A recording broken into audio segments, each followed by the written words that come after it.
time มวยล้านยงฮะ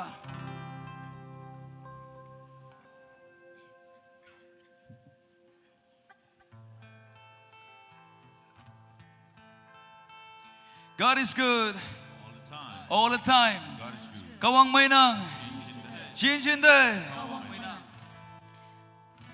มีใจฟ้ามาเสตมันหากเงาบุกี้จันบุกี้จันนังโอ no allow ตมันจิโซคริสต์ได้ยังคำโบราณ no allow จันทลีลัน no allow Kahwangeคำโบราณใจฟ้ามาเสจันบุกี้เงาบุกี้ no ยองเงียบเสKahwangeนกมันห่วยKahwangeเจ้านกมันห่วยตมันKahwangeไม่นั่งจินเดเสฮัตโตจันบุยองเงียบบุฟเฟ่นิ่งบุฟเฟ่จันบุกี้จันนังโอฮัตโตไปเสียงเสตมันหักจันให้ยูหักเงาให้ยูKahwangeไม่นั่งจินเด God is good and all the time praise the Lord hallelujah ตมันมวยล้านฮัตโตเฮปักอเมย์เอ็นเมย์ตมันฮัตโตพูดจริงเด้ตมันลิงบูบะเอ็นKahwangeเด้มิยองพาตมันอีตมิกดิชวาตมันเจิมเสยูปุเฮปักยาวังให้ยูตมันมวยล้านยูพะฮาเลลูยาชาวเฮงเอ็นKahwangeโอ้นางไม่บูเอฟยาเข็มเที่ยวลักบะนางเจ้านกมาโอ้นางตมันเด้เสบจำลักชิงในเฮปักอเมย์เอ็นเมย์มวยมันเต็มอุปานางเดมิยองพาบุยโอ้นางยาลันมวยนางมิกดิชวาตมูเฮมลักชิงเด้ตมันหวังบุยนางยังมวยโอ้Kahwangeตมันเย็นตมันจุดเดียฮาตมันยายคงกัมบูนางวังมวยเจ้าตำฟ้าโอ้นางเจ้าบอลลุงนางยาฮาใครให้เดินยุยนางมาตำฟ้าเสล็อกใจบะKahwangeนางยักษ์เอเซฟันฟ้าอย่าวังยังมวยบูKahwangeตมันเย็นไปเพียงแต่อะไรยังไปนางสิบสี่นางอ่างวังมาตำฟ้าเสนางยักษ์ของกัมพูฟันฟ้าสมัติมายบนังยังมือตุลันเสียบานมองให้ยาวอาเมน God is good all the time อิมิกติชวาฮะ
He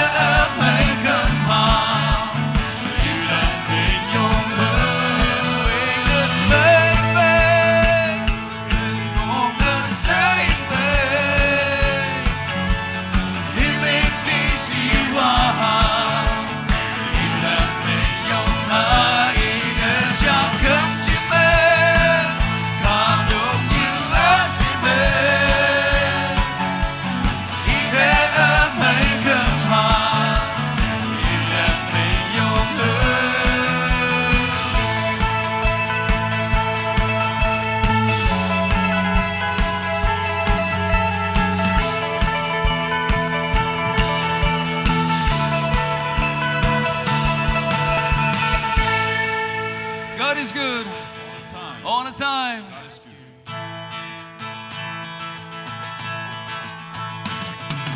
Kawang sipsikaye la lete busa bumabu la lete Jisu phải nắng hơ ma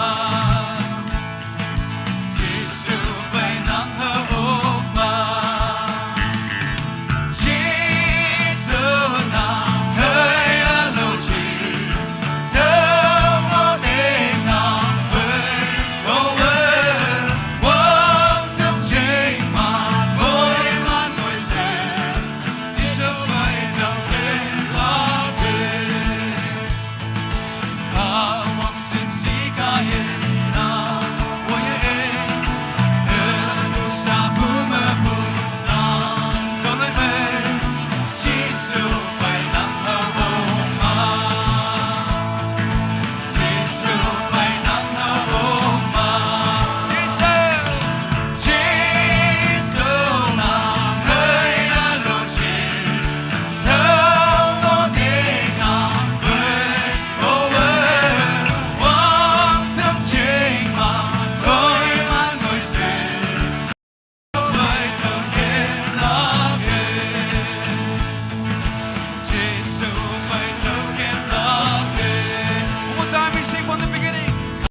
Kawang sipsikaye la lete nusa bumabu na lete Jisu phải nắng hơ ma Jisu phải nắng hơ ma Jisu nắng hơi alo chi thơm ngọt để nắng với ô ơi quang thông chế mà đôi mắt ngồi xem Jisu phải thâu kém lá kề Jisu nắng hơi alo chi thơm ngọt để ngang với ô ơi quang thông chế mà đôi mắt ngồi xem Jisu phải thâu kém lá kề Jisu phải thâu kém lá kề. God is good all the time. God is true.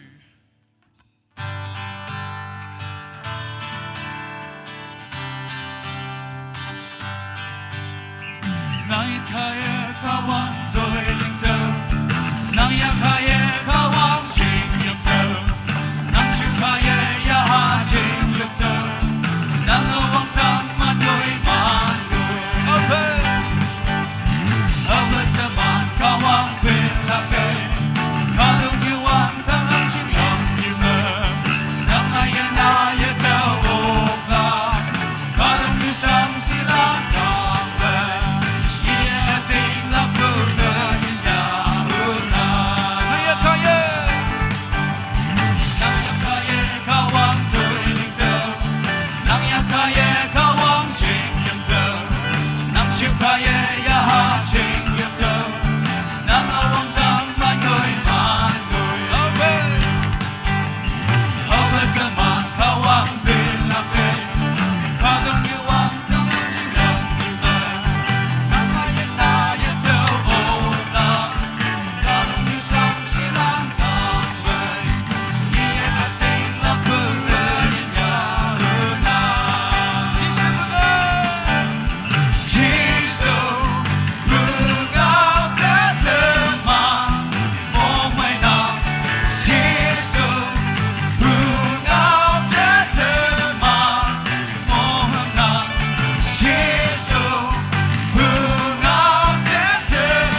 saat teman lok lok kemba hatau kada nyan lili nyan bu hatau bungawi chi kada ling bu hatau bungawi chi yang moi Kahwange miracle Kahwange healing teman de hatau fabu hatau testimony hatau bungau hatau ngonang mik mau bu yengi bu kata ngine tambu ane kem na yok bu kata kem na tambu ane liyang pai kata no yene tambu hatau bungau mai hatau testimony hatau miracle ling bu hatau hamloka okay moi lana screen ma fabu hatau de laya hatau woya lolak jingna hatau nan pengnang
Let's all close our eyes.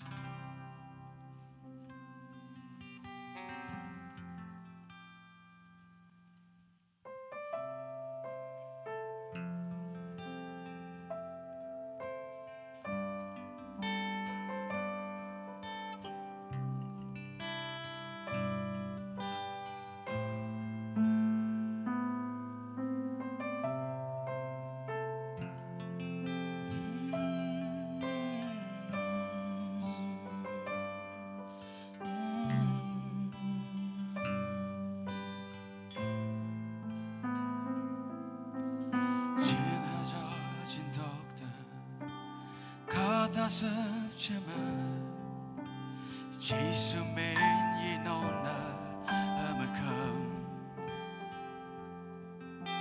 so that I pulan hai pai kalak lando Jesus men ye know na hemlok la nang me atapa nang me suyong sẽ phải sẽ tao phụ ba ăn chơi mong làm ơ say mong hay so chinh ơ say nắng mê sẽ phải sẽ tao phụ pa wang pilan long na chao pa siya long na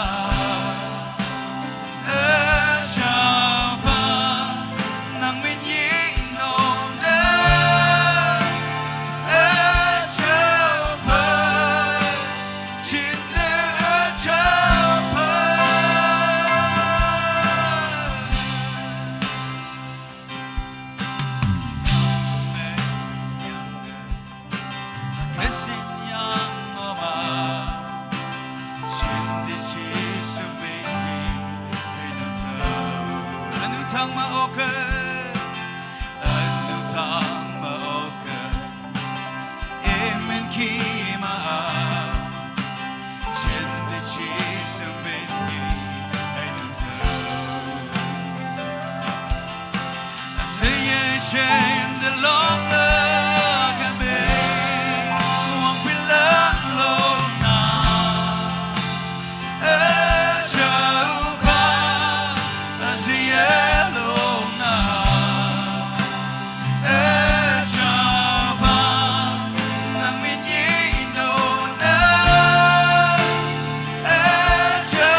Oh nang teman way tam yalak pa tong bu hebak tu show in essay nang yakta nang way tam lak ching na nang chon lak ching na nang da fan fa yop nang yang betulan essay mo ba nang mo yo amen be seated.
Yung wan body yilu tau chatlan ase.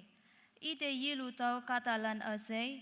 Ia teman dekan buah wong nang buffet hayang i ating pa akamyanang. Yung wan body yilu tau. Psalms 117 verse 1 and 2. Mulandaan may. Wang Sempabu Executive Secretary away bu Bangjüm Stafflan. Youth Secretary, Speakers, STPO Dizit, Nyih Bahay Associate Pastor, Youth Nyih away ang Jümpu Jingvi Mubutang Shimlan, and KBCM Nyih Bahay Planning Convener Nyih away bu KBCM members lan. Awang na hatu kipu hipak amay ayan amay jingne kawang de minyong fanang, and hatu fecham siya ayan na ushin hatu pa third day of youth convention may omlak jingne paingonang naman mo ilan de mong may bu, and po niya po ngawlan China damnang. I would also like to welcome Reverend Suhuto Jishi, Youth Secretary and BCC, and his colleagues and our mates. Sa Diachone Tailak Taitam Jama Ihagni. 25th October 2025, Hadbuk Ni Taitam, Yaning Jümpu Yopnok Taitam, 6 to 7 p.m. Number A, Toiwang Yoplak Reverend Angwan Pastor Lapalambung Bumeinok. Number B, Hemloklak Sengha Wamsa Bumeinok Tang Shimlan. Number C, Hengbungao Ilak Nyanaw H. Pongloy, NPS STBO Dizit. Number D, Hemloklak MTC Choir. Number E, Kawangao Ilak. Number 1, may Old Testament Jena Wangpua, Associate Pastor Youth Chapoga Bumeinok. Number 2, may New Testament Jena Polamp, Associate Pastor Youth Tanhay Bumeinok. Number F, Kawangao Yaapailak, Reverend Dr. A.M. Pongba Konyak, Mission Secretary KBBB. Ngaumuk, Kahwange Yashanyali Künpu Teihtowpu, Wangoipu Ayen, celebrating the amazing love of God, abundant life. Number G, Taitam Yoplak, Pache Pulay Pastor Mon, Village Bumeinok. Diachone Tailak Taitam Hakangonang, Toiwanga Taiha, Toiwanga Yoplak Jingne Reverend Angwan Pastor, Lapa Lambok Bumeinok Tehipak Panang.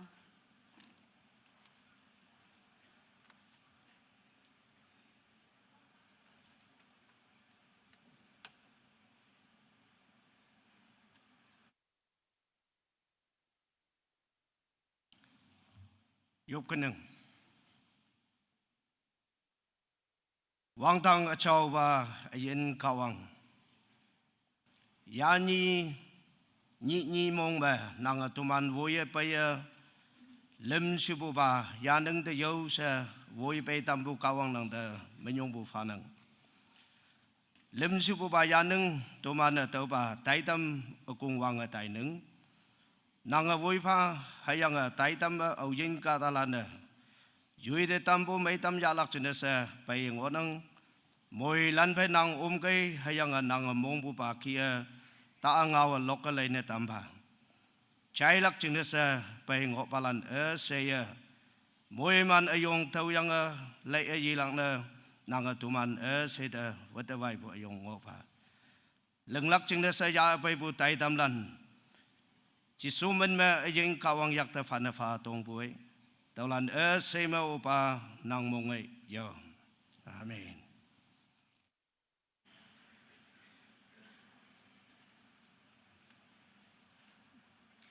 Sa hipak yu buki Youth Secretary bade hipak e batam na.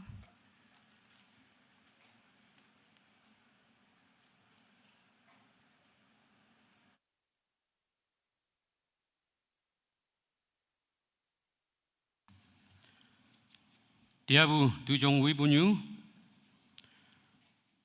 Tia mong mengaw election sa pai bunya now. Speakers. Tia Taitam maidam pika pa ngopulan. Teman mui lana atau hipak Kahwange. Pa tam bu China sa mui lana Kahwange minyong bu pa. Teman mui lana atau gibu. Hipak taulak China sa yu batan yang ge yu batan bukia. Teman atai bupai senyai sa mui hemana tam yang ge yu ngok bu nyui meo hayang hatu mapai yang yu Kahwange yu pengok kelaksa tinggal kata enang mong tenang. Sau ni cha tong onang ngai ni từ khi chú mấy wan ma mà tại đêm sau oclak China sa mui lana yu batan kêu sa hatu China tam nang ge. Sa hatu hipak ma teman pai teman mong hum yang nan pheng bukia. NPCC Youth Secretary yang ngonang từ khi sok kono ida puna ya lak China sa awang na tau hatu hipak yanang. I would like to take this time to acknowledge the presence of our guest speaker. I, on behalf of KBBB, the host church, and the 75th KBBB Youth Convention delegates, would like to welcome our speaker, Reverend N. Sohoto GC, Youth Secretary, NPCC, Mr. Ichu Konyak, Students Coordinator, NPCC, and the driver, Brother Koi Kemyongan, to 75th KBBB Youth Convention 2025. As a sign of welcoming, we would like to hand over a small token of love. So, as I call out your name, kindly stand and receive the token of love. Number 1, Reverend N. Sohoto GC, Youth Secretary, NPCC.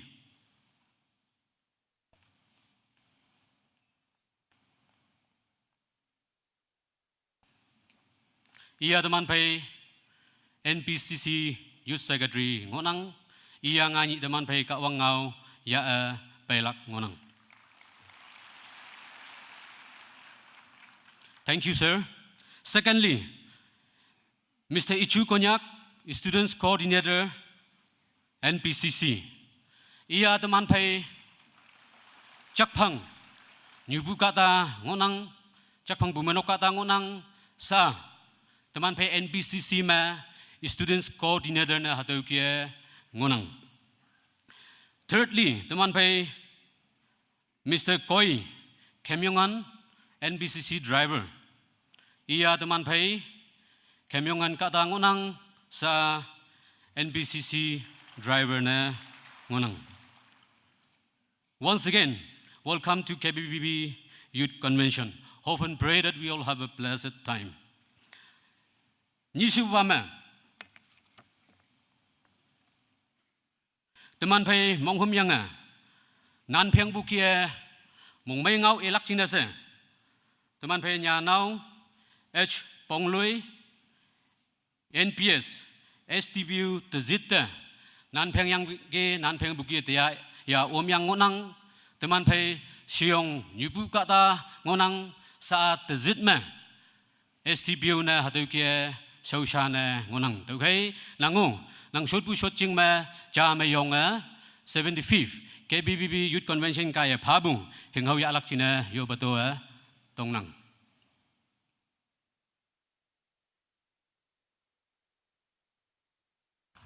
Mong me yanang. Lem subama teman pai tiabu speaker jeng so kono hadu kia ngau nang dia teman pai kawang ngau ya pai lakpa Reverend Dr. M. Pongpa Konyak Mission Secretary Igaya kawang ngau ya pai lak ngonang Konyak Bangjüm de payang pai masa hibak yonga lo hadu kia sau na pai nang 30 years hadu kia ngoi nang awang na pai wande imana bungau e jai bu sama office assistant na se hadu kia payang ke ane ngin jong lak chine so ngo yang ke tau yang pai ma hadu kia sau na pai youth secretary new hadu kia wang peng pan ngoi hadu kia ngo yang ke tau ma bu ane teman pai Philippines de studies ching na se further study ching na se tayang ye evangelist ne wang peng atam ngo yang sa at present teman pai mission secretary ne hadu kia ngonang hayimlan iman nga ngoya ngonang Künpu sa out of station hadu kia yuyui katung yu sing heman bulam yam lak chine se hadu kia yana ngonang nan pheng bu kia dia teman pai wo ngonang nang pai bu chine se mong mai ya bu minyong pha bu hadu ngaulan china tamnang ge yelak pa wong pong ngau chani hadu kia singne tamnang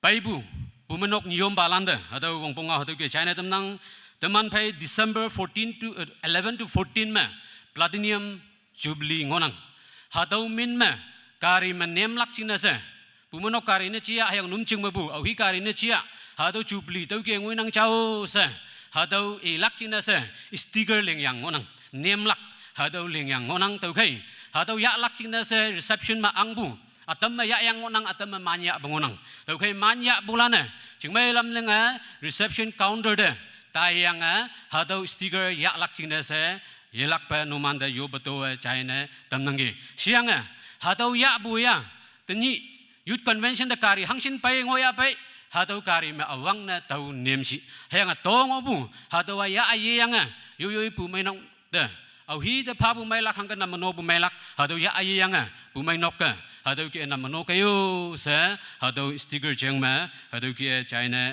tamnangi ye pi ba reception de tayang hadau platinum jubilee sticker hadau advance saudan ngaulan ki pa bu hadau ya lak china sa hadau China tamnangi Nyih ba ma teman pai mengyak shu village lan angbu tui atam ya yang ngonang kata atam hadau Yujing he ya nang pai hadau ya bu numana ya shu bu yang kama teman pai mingyak shu veles hadu Bumeinok dan Nyom ba hadu la ye pha tamsi ya buwa hadu youth secretary report ane teman pai church manual cha ane jabuka jubilee invitation hadu lem hadu anuman atamma Yujing he sing pau yang iman jing ya ta yang ngo yang tau jing na se ya yang ngo shu bu lana hadu iman da la ye lak jing na se hadu China tamnangi lem su ba ma Tia teman pai DDSC District De-Addiction Center mengok pulan de hemlock kai si yang onang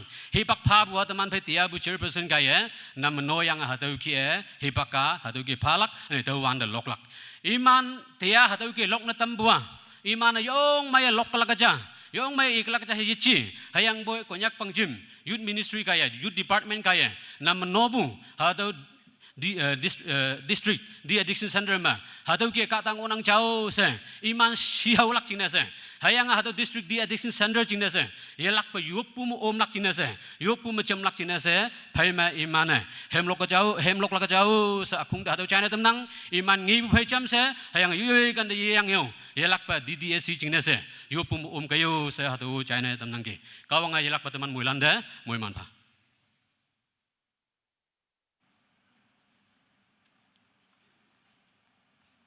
sa program di ha seng ha wamsa Bumeinok tang shimlan di hemlok lak ching na hipak pana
nào xì mấy thứ pha sẽ chiều đây con trông đã hay lòng vừa pha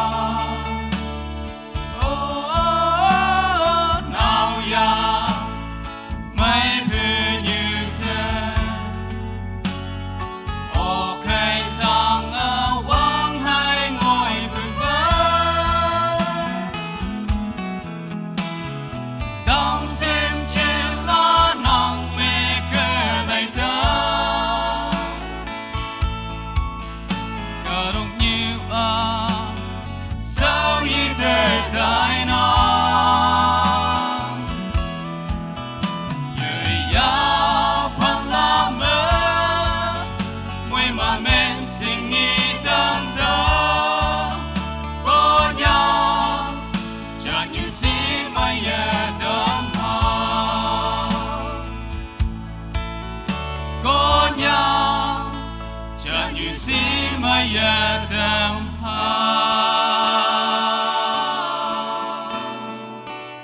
Thank you.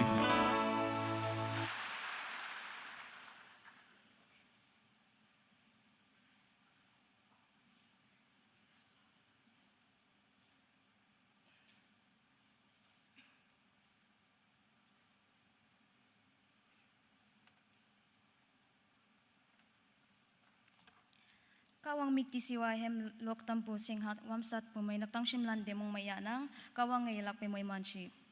Sa number C heng pungaw ilak nyanaw H pungloy NPS STBO dizit sa yadi hipak epitamna.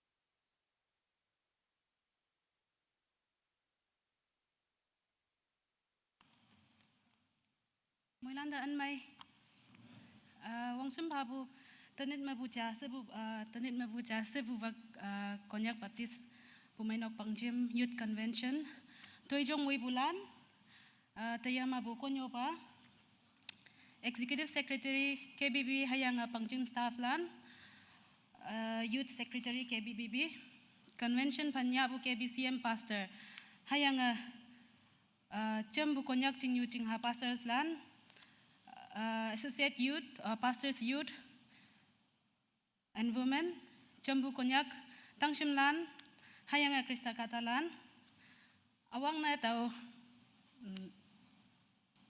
Hadaw hipak amay tau bujing na kawang da binyong panang, Hayang mongmayanang, Anyo ata hadaw payong buba convention program book bujing na Taitam ba bujing na KBBB Elders Lan, Long may lan nomando tao yong minyong pa mong maya nang sa daw ngaw China tamlang.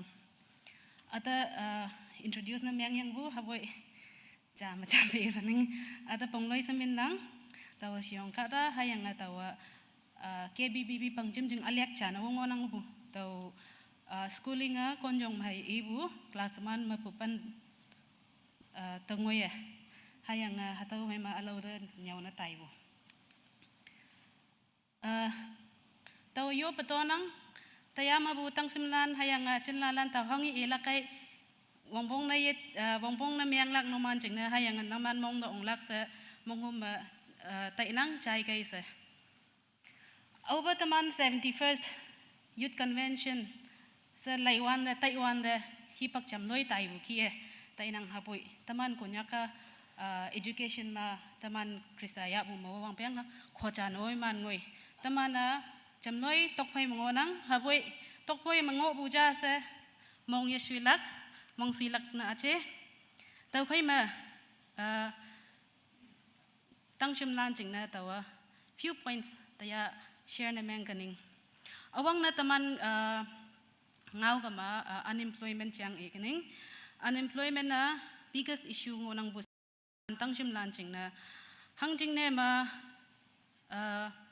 biggest problem depending on government job matamana depend meng nang bu that was sustainable na ache government suppose government job ma 100 post ngo kama 70 80 already ngui be mataman graduate lan na tangshim lan graduate na meng bua another 50-100 memang kama hatau absorb na memang oklak hatau jingna unemployment problem jam noi ngonang Nagaland Directorate of Economics and Statistics release September memang bu report ma taman Nagaland ma taman sana ye Nagaland ma 16.707% unemployment hatau taman national level da lai ma national level pa yo jam noi ngonang bu national level ma taman da 5.2% hai ngonang bu hatau ba situation ngonang tamana hayanga taman 92% naga katalana technical education leg na mengu atau tahu ibu na ce Directorate of Economics and Statistics report ibu ja hayanga sa ibu kia over dependence on government job government ma bungan 70% jobs tapha bukai salaries pensions interest tapha bukai atau jingna allow linglak ko anang bukai taman atau ba situation ma ya tu so mengonang hayang taman growing numbers of graduates mismatch na mayang nang taman graduate na science arts commerce mayang ya boy hapoy taman technical skill best anang bucing na tawa mismatch na mayang bucing na taman the problem na mayang nang tamano tangsim nande ibu ha career guidance lano ya yang yoy hangi pa interest mayang ataw de na yam dai gama nang okpu nang manbu pa lam da tai oklak sa taw pa chain tam nang hayang hatau sana ye government taman the skill development department ngonang bu imana alak different skill phanang bu tanyinganya government of India wo phanang bu hatau skill lo namana ya angoya hangjing ne manang toi job na yameng ya pu nang jing personal life mo hatau important na meng lakcha cha hatau ngau China tamnang career opportunities chang ma changau sa hunang career opportunities ngau gama taman government sector sahai ta inang wo apo government sector da hang na taman kan bu sei gama stability service ma respect job security steady income hatau ta inang hayang government job ta tai hu gama hangi pa option C ma nang UPSC pa oklak NPSC pa oklak NSSP tanyingani ba NSSP ngonang bu SSC central ma banking defense postal yong bu scope ngonang bu tamana khali NPSC NSSP atau da highlight nang atau may atau gama tamana atau job atau bu atau sa haka sa tai nang hapoy atau options to nango laingo ya hayanga tau ihu bu atang simlanda atau government job tau lak jingna coaching expensive coaching da tai ma hai oklak atau tak tai hangjing ne ma coaching da tai bulan kam atau bungonang coaching da ye tai bulan tau ok bungonang hatawa nang hard work nang okpu nang ngang bu hatau kai hai oklak sa hatau hayang nang kawang nang taman daling bu kawang da monghum yang nang hard work na myang gama nang oklak chau sa hatau ngau China tam nang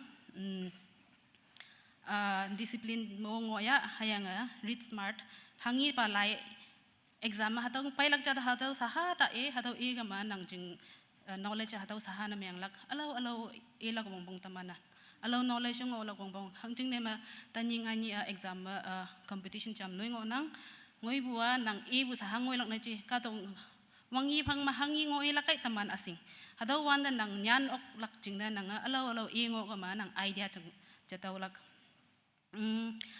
another thing government job si kama taman khong kambu ka nang no work steady income hakata inang haboi haka ache tani ngani mabu tangsim landa I urge the youth to change the mindset your mindset change taman senyu tatau wungen hatau job pa taman respect na meng lak wangsum pa lak bongbong hayang dedicate sincere ma toi lunglak bongbong taman government job pa si ngo yang ngentau lak job na che buja hatau jingna hatau mindset to change na meng lak jingna hatau ngau China tamnang taman da yoi job da yoi respect na menga asui bu na che yong bu na che yoi respect na menga ma yoi da muiman taulak hayanga tau sa taman yoi da tau hatau police service da man join ba tau 2021 ma hai join bu cha hatau da man join da tau master no ngo yang bu jaboka village ma bangpeng palingo yang bu hakang ngo yang sawo tizit mo ngonang tizit mo wan da nyoi ki hai ngonang hayang nyoi da sa ye wan da tau taidang I urge the youths that even if you get new job ayong ba toi job tao ya boy if you get yoi mo serve na myang na je kai sa tao urge na myang nang tao hang ching ne ma tao experience sa tao ye yang experience myang bo lung lak to yong ngo nang taman cha nyu ching na tao ching na taman yut lan da tao urge na myang nang government job ma fixed pay hai ngo nang rules isat mangolak hatawa taman the drawbacks limitations hataw ngunang nang tai bu khushi ta tawlak na che hangi fix nang jing ngolak hataw tawlak hayang rules isa mangolak bongbong taman government job matai ga ma private sector ta lai tai ha private sector ma nang talented hayang creative ambitious namyang ga ma nang jing khali government job na ache nang private job nang tai lak nang tai oklak hataw mem business information technology media, communication, engineering, entrepreneurship, yong bungo dang bu.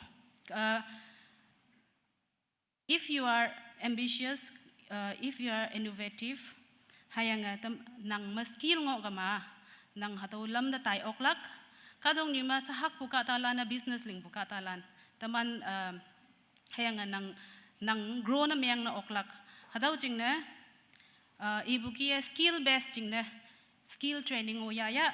Skill training ya iwanda không cầm bùa tao đã tài bùa cha se yang na mana không cầm bùa tao lâm trả đã tạ tài hangi pa yui interest hangi pa demand nam yang lakai hatau da lai yang hatau da tai ga ma nanga okpung ilak sa tao private sector chang ngo hatau haki enang hayang na sa pa job chang I phai matamana tao another point e hunang hatau another point mental health issues and social pressure tani ngani bu yuta teman na hawando hatau ki bu yanang bu haboi tanyi ngani bu pa yut lana chamloi bu pressure hayang mental health hatau bongbong nang ngai nang bu hangna mental health issues ngai bu ma sai bu ki unemployment rate to chamloi high na myang bu academic stress job security social isolation phone ngai yang tamana katalan bhai ahau katalan bhai angau yo ngo wanda isolation lack of emotional support and hayang social media da layang mi culture by comparison meng wanda tau mana yawang yang ngoi bu sa tau dai wanda tamana mental health issues ngai nang tau haina taman awareness create na meng lak chai cha da support na meng lak hayang digital detox no chamyang lak cham noi bu yang se ka ma phone no yi chon be yoi sing lak bong bong hadau ching na tau longmai lan ya da new palan ya do macem bulan do naman the request na meng hunang ke nahalan tangsim lan hadau ki bu ngan ngi ga ma imando namano cham CO sa tau yo patonang mental health issues ngaw yang tamana sa emotional intelligence taya emotional intelligence sa ito tau ba very much important right now hadau hangi si ga ma the ability to recognize, understand, and manage our emotions and the emotion of others. Tamano yoi the sing ang allow lan emotion do sing yang ok yang hataw the navigate okbu. Hataw emotional intelligence ngo kama taman social life mo mi pay relationship may lak yoi the control mamiyang oklak.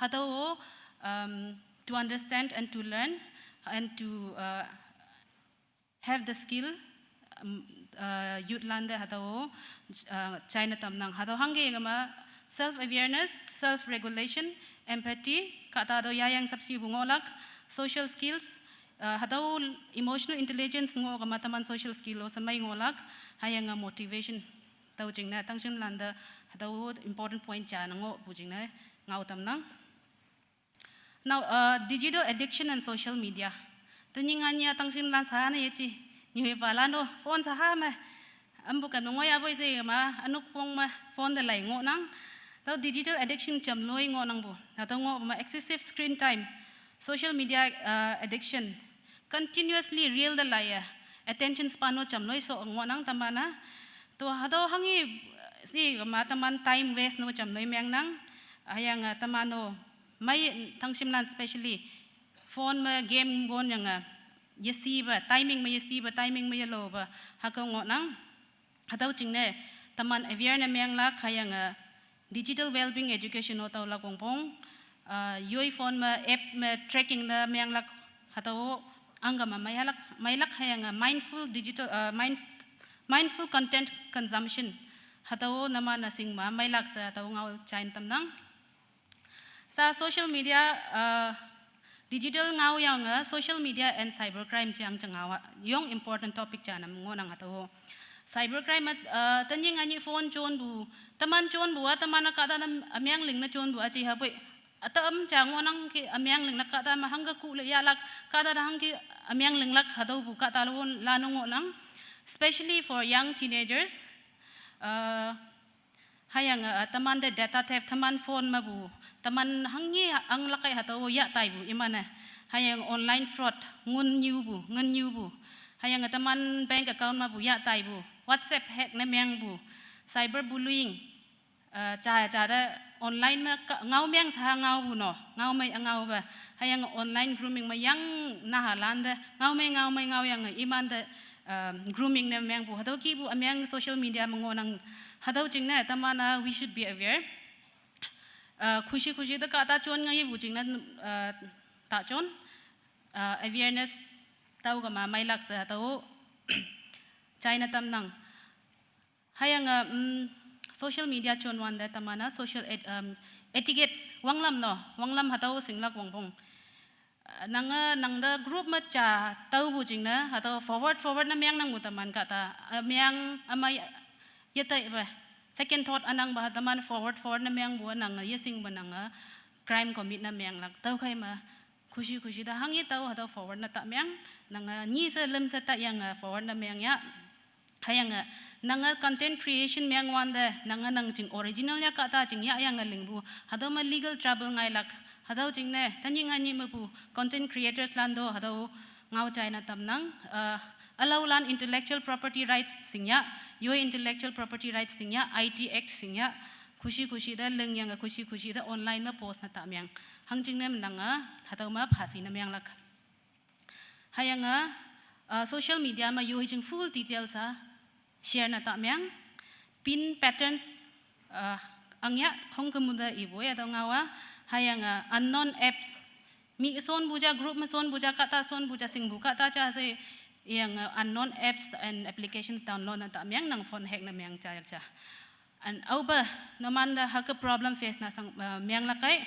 panic na ta myang mong ta sui ngen new bu no tamanda hangke online fraud nang jing hatau ke blackmail na myang yang ngen new ba ngen ta pha immediately phone switch off na myang yang nearest police station na pai kai hayang complaint 1930 the complaint na myang ya hage ma nang safe na myang nak hayang another important thing phone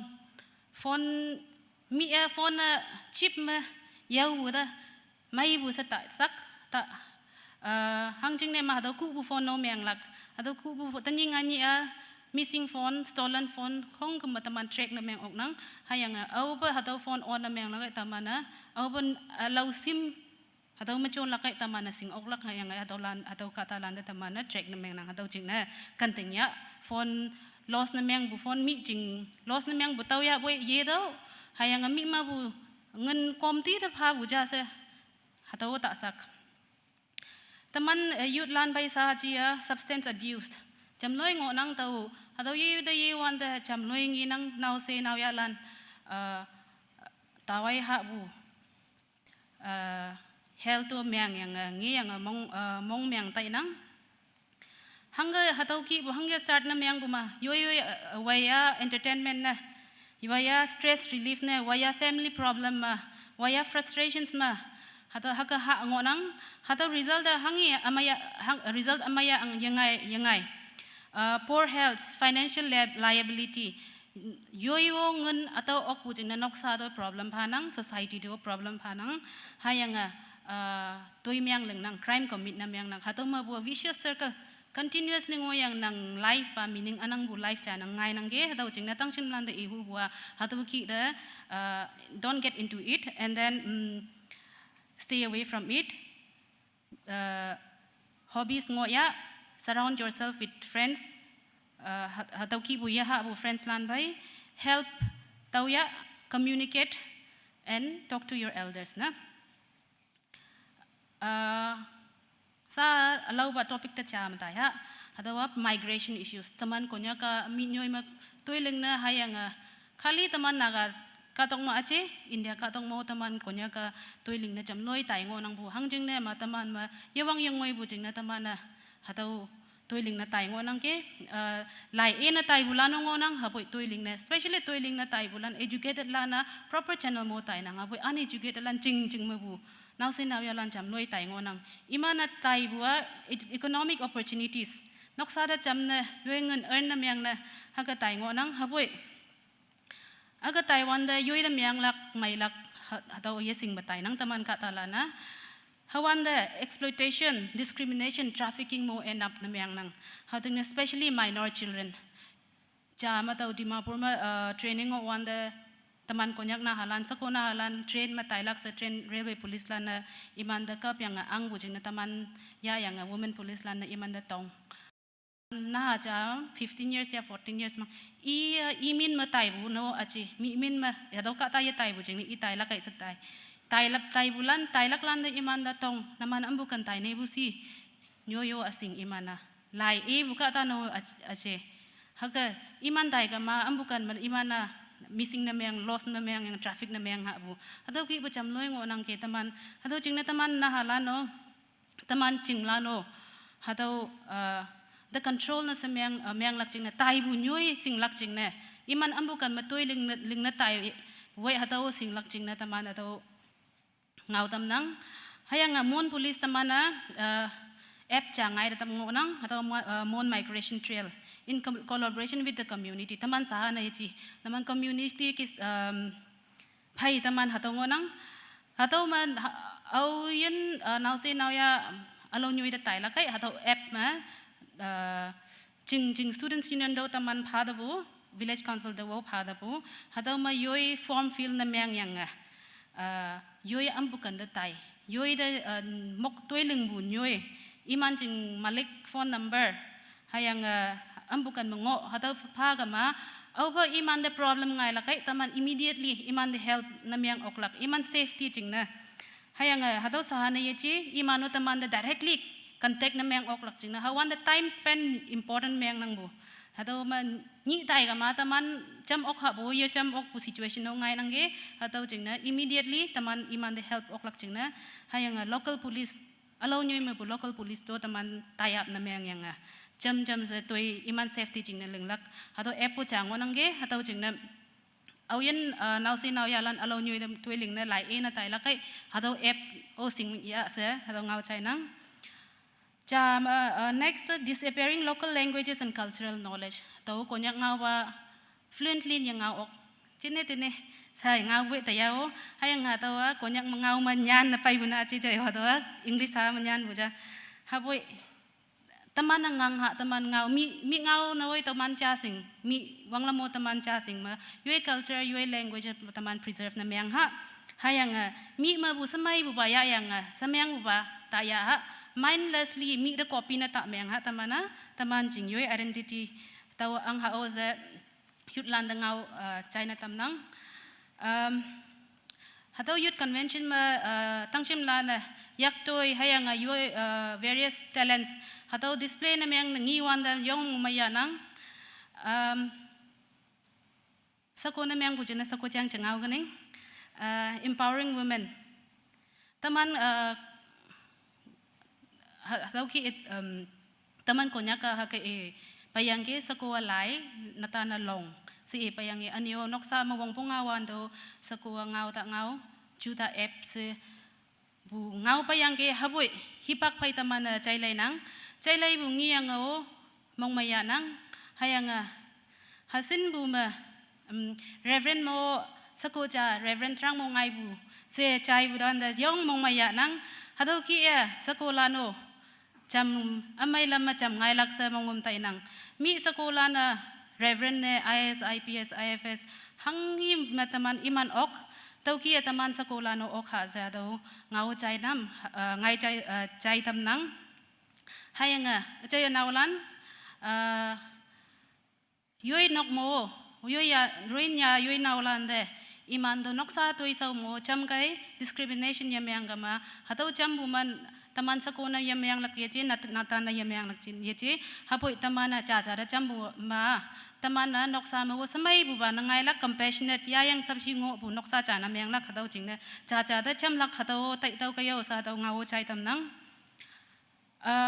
and to all the Konyak youths tang simlan de ngau huwa taman ka tong new competitive ka tong new nang let us not be lazy tamana talented ngonang nang ma gift anang buye che talent ngonang gifted creative ngonang hataw waste na ta myang ha let us work harder alaw lan ling ok kama taman hangka yeling ok laksi taman o kawang ahalan yang o taman ok lak yang o hayang taman hataw achoy ha mindset yang o ba taman backward cha taman ya ok lak cha hataw mindset yang o lak wangpong taman hard work na mayang lak wangpong taman sacrifice na mayang lak wangpong and in conclusion taw story cha ha ka ning taman training ya wande hipakpi mataman on time na mayang lak meaning anang bu reason anang bu the punishment bhabu hayang Kanda roll call ya ipai mo standing kept standing without any reason long patrolling ya tai kanda ni che se hakaya endurance training matamana ya sum KGE kojal ngobu ya sum ke yang wearing that rifle yang allow toy ke yang tamana running haka sonang sometimes tamano frustrated meng nang mong myang nang hapoi taman mong myang frustration na myang gama whole year taman mong ya may lak tau jing na taman hataw beer na myang yang endure na myang yang hataw lingwa khali taman body physical fitness jing na lingbu na je hapoi taman mindset taman tai bu chu tai hataw lai je lak jing na taman da ka pha yang ge hataw kie taman sa ba mindset civilian na bai acheng habo different ngonang bu taman uniform service lan hataw kia hataw taman da hataw mindset change na myang lakpa hipak ya bu ni cha na myang bu ne che hat pa cha myang bu ne che wang peng whole year haki train na myang yang taman na hakka chai lai okbu taw khai amaya shortcut anang in short time ye taw lak sacrifice na che myang lak bongbong hipak ya lak hataw fruit ta cham loi samay bupa fruit ngay lap tang simlan de ihu ba yoi new yoi pa ngau chaya kawang ngau chaya nan bu okya be disciplined on time be punctual hayang good things take time namana taman ching future taman chan new ching future hadaw ching na taman future naman yak ma ngonang remember nang ching pasta hadaw nang the define na yamyang yawang yang ngoy bunok sama ngoya boyo hataw nang the define na yamyang nang taman kong kumbu alaw nyoy may bungoy bu alaw struggles hangsi bu alaw bungaw stories may bungoy bu haboy nang leng bu kawang na pay nang ching chap ngoyang nang ingaw chayang nang hard work willing na myang gama hayang alaw lan hangi mi amyang ngaw ya boy hataw da ye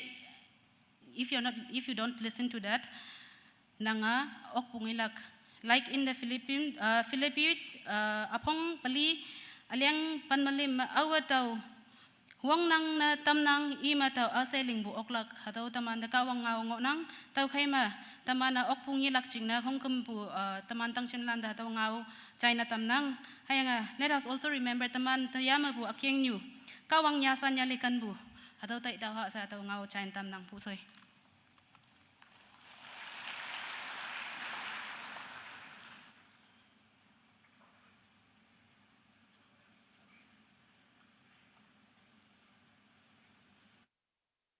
teman bay Jümpu hipak cha pada tamunang tu kema Reverend apa yang pung de yo betul tongnang teman bay yang sesuatu yang official jangan nang sa sau sana tai la akung wang bu heng nang sa ke ma tai la nang tu kema ya yen ling bu tui sau ka ong yak da phana phalak chin sa teman bay apa ta yo betul tongnang ge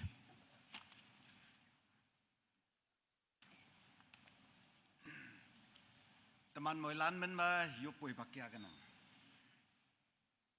Yashanyali muhiman tambu ba yoman ba oba jude konjong phabu ba kawang nang de yak ba menyong phanang dia hadu ma kunyak chilalanda nyawale lak chingna kandeng lak chingna Jude amay. Hanghiba kawang nanga pabu jude. Tuman ayan. Jen de may ngolak jene, kandeng ngolak jene, wang ngoy ngolak jene, singa ok ngolak jene. Hadaw man nang ranyu, teman pai hayam ongloi. Yada nanga koncong nanga payangki, jude nanga payangki. Dia ya ngau bungau. Konyak cilalana, konyak singai man balana. Ma bua yong maya pong tawa singa yadaki sa tumane kawang nang dep minyong pa te nangki upa. Dia hanghi kia ngawa tuman de kandeng nedam. Tau kia yelak pe. Tuman iyano kem oklak jenasa. Tuman du ngang nedam pa. Hayang dia ngau bupai semai sa niu. Konyak cilalan, naga cilalan. Yen ngoklak jena, kandeng ngoklak jena, maya ang lak jena. Yelak pe nyawa lay tam lak jena hatong me nang ranyu yanda kawang nang yelak pe wushi. Ya cilau sang sawang atam pam, ya lam nyu kawang nang voi pa. Ayan ma takai sang bu, mong sang mong meang bu ya fan hang hi kayo sang natatam. Yesus Kristus nang yakta, ya jigna sa yongman ba kawang nang bu muhiman. Hayang sipsiya yang yelak bango pau sa. Yesus Kristus man mafan fayop nang ki upanang mong yo. Amen.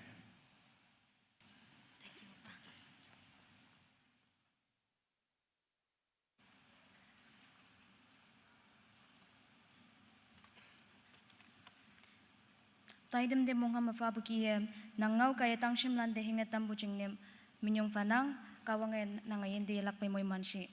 Sa hipak yubulan ngonang KBCM Planning Committee de hipak fanang.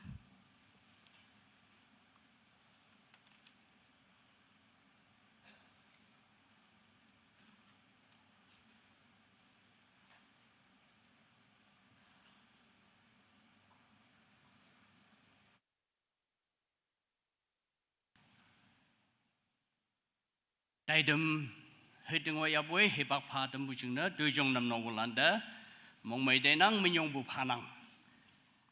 Hipak yan lak jungna address na yimeng olak hataw dinyin me jashubu ba KBBB Youth Convention Taitam mo lak jungna ocean paya hataw Yopnok mong me gambon mong me ngonang ke moilanda planning committee mo bu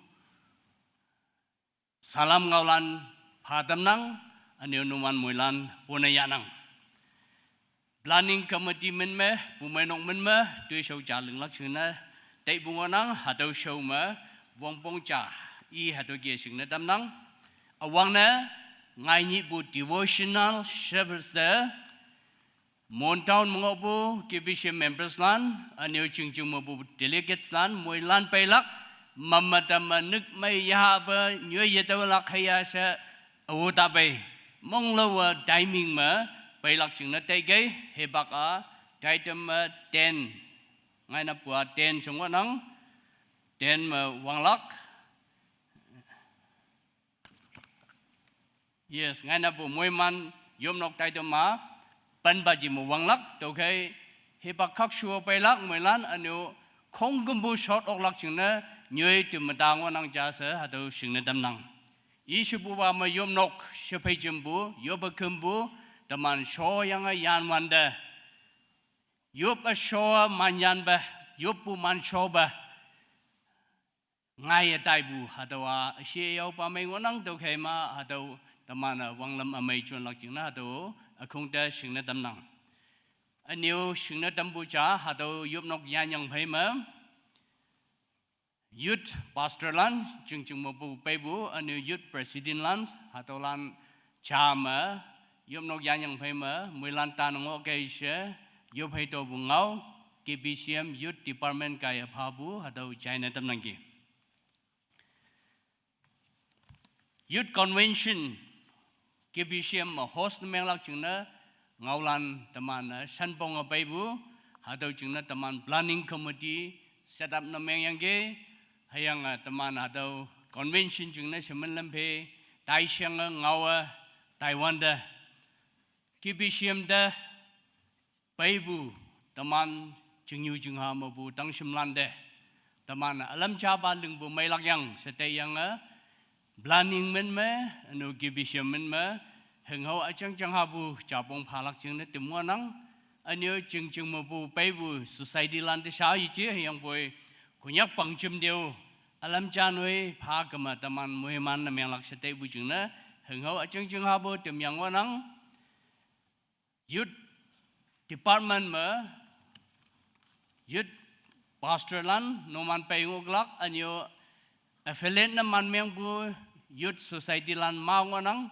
hatau lan me youth pastor yinang yang boy hatau lan min me pastor lan ngobu pastor or noman fellowship mobu representative atam ngogma noman hatau ngau ya bu oklak awang na tau show ma sing na tambu cha hatu ge yalak pa hatau ya na yongwan da yalak jing na phalak jing na hatau ge chai tam nang taman phai Bangjüm de youth department de or Konyak KBBB de heng hau cha tim yang wanang hatau awang na youth secretary taman phai pai cha wang cha yong lak e de phalak to phai ma to buwa volunteers lan youth pastor lan te hand over na meng lak tau khai noman yo ngo bu nyoi ma ani youth pastor lan adam shao noman te designate na meng bu sit me noman da hau tam bu nyoi ma ye short pu ngo bu na meng ma nyoi ngo ko ma shao pe ya hatau ma short lak jing na sing na tam nang gi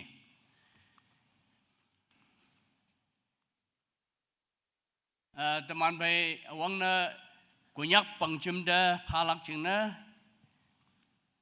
tening bu youth convention planning committee tui cha tem yang wanang hatawa yong mai bu tui mai cha wanang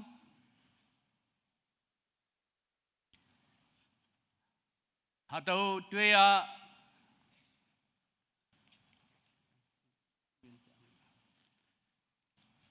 hatau tui India ma ngai bu company awang ba anyo awang na leng bu ba shmai bu nang anyo hadawa hangi shi kama portable sound system nang ya kema gan phi ma taman bom bom na meng chu ma chon lak nang anyo hadawa hang de lep pu na pha bu shi kama Konyak Bangjüm shausan balana portable sound system ki Yopnok phai noi cham si ngo ba agan phi da hadaw ki kem bu nge yang hadaw lili singwa nang ki no si yang portable sound system cha hadaw Konyak Bangjüm jing na pha tam nang tau ma youth secretary pe hadaw yalak jing na china dam nang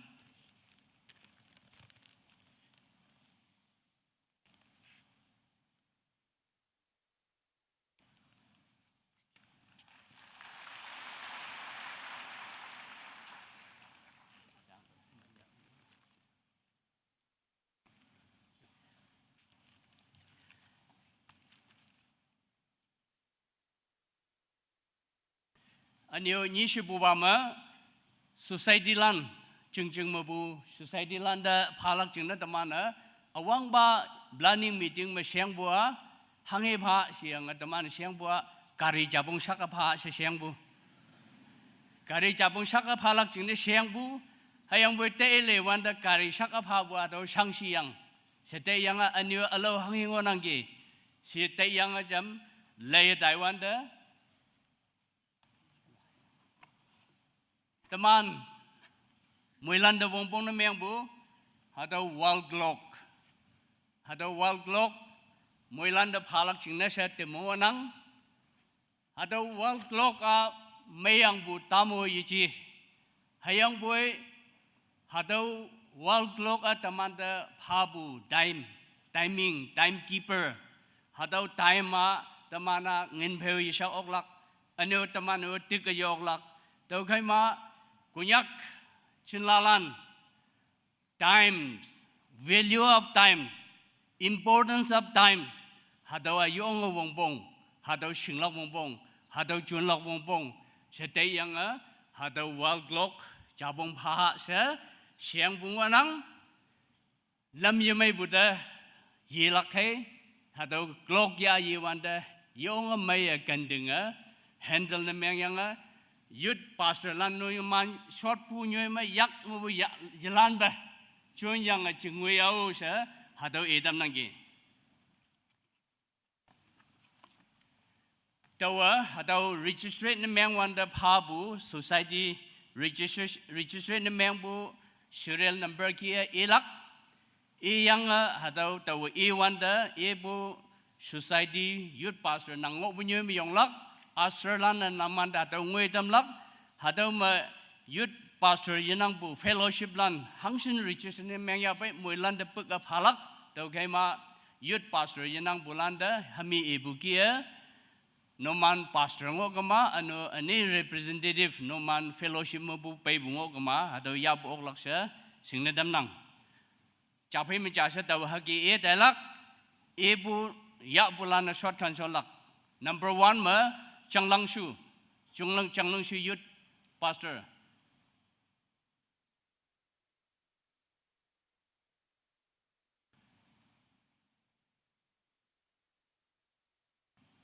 number 2 ma yay youth pastor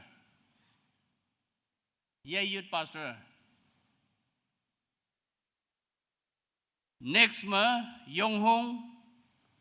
Yonghong youth pastor. Next Wancheng youth pastor.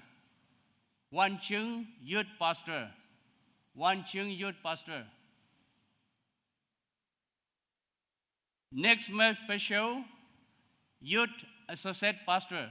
Pesho. Next ma Tamgong youth associate pastor. Next ma Wangla, Tamkong waya, Tamkong. Next ma Wangla, youth pastor. Next ma Shinyu. Next ma Yongko. Next ma Pomchung youth. Next ma Watting.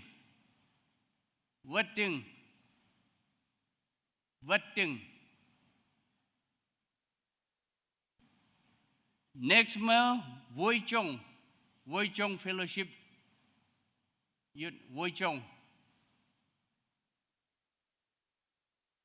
Next ma Nangtan.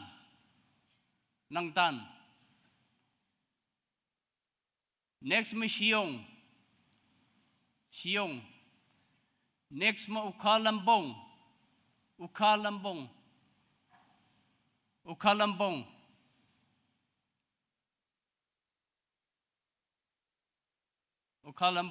Sa Adam yu mo kama office te pay yap oklak. Next ma Puktong. Ukalambong katang oba Adam. Ngo kama yung do. Ukalambong katang wanang pado. Next ma Lapa village youth pastor, associate pastor youth Lapa village.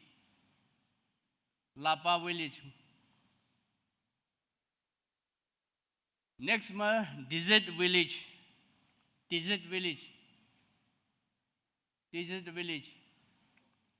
Next ma Mungnyak Showdown.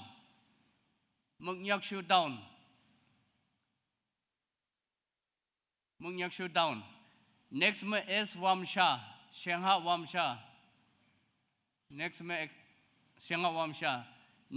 Janvenue.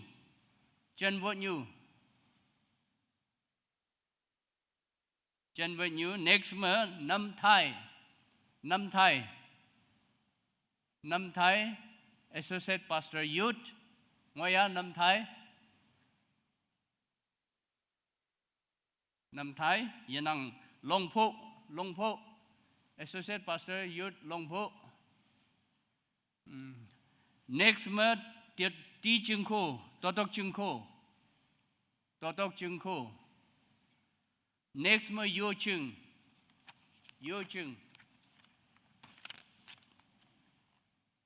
Next ma Longwa youth. Next ma Apau. Next ma Puka.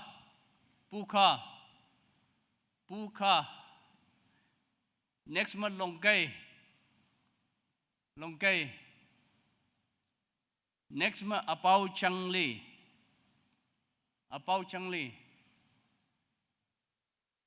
Next, Kenchinshu.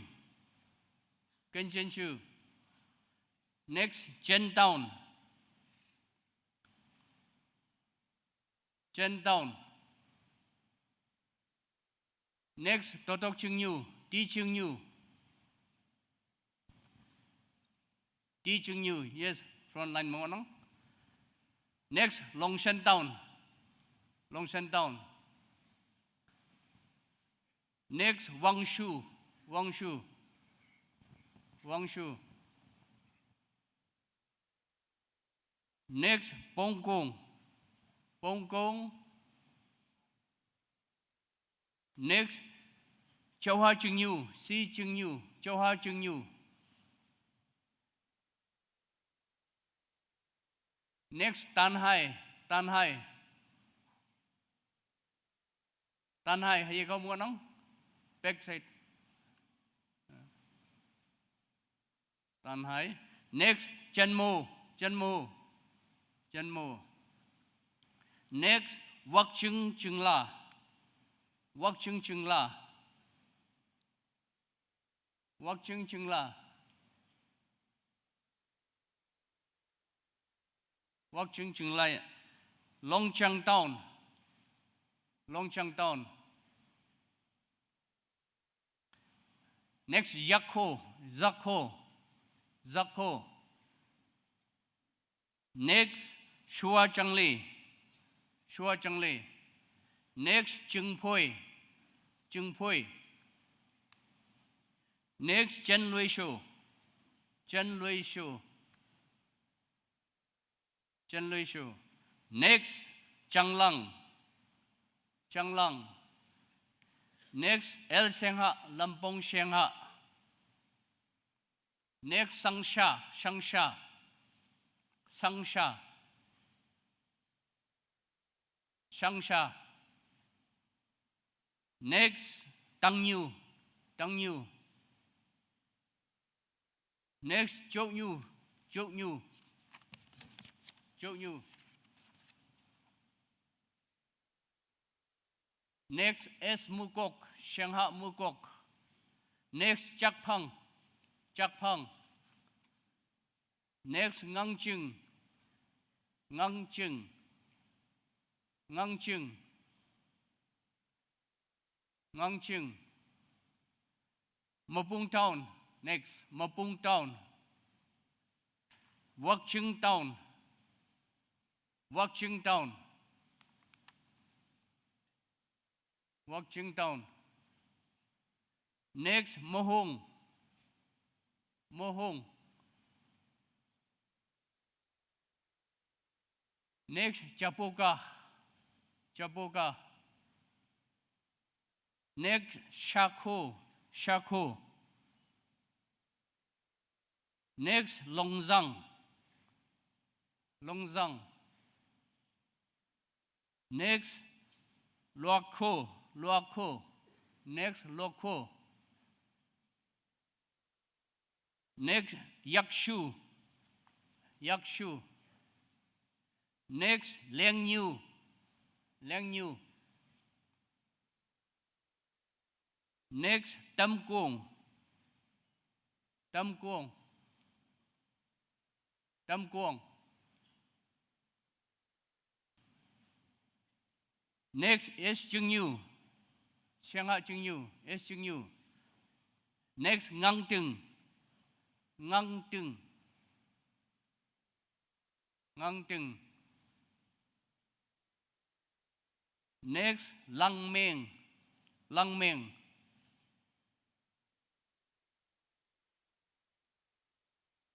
Next, Angpang. Angpang. Next, Chungtang. Chungtang. Next, Chunglong. Chunglong.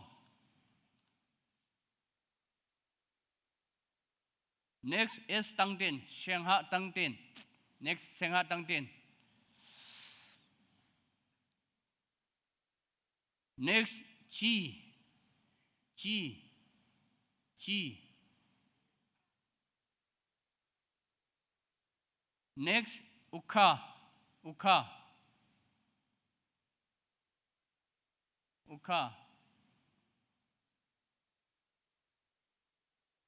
Ukha. Next, Tui Mei. Tui Mei. Tui Mei.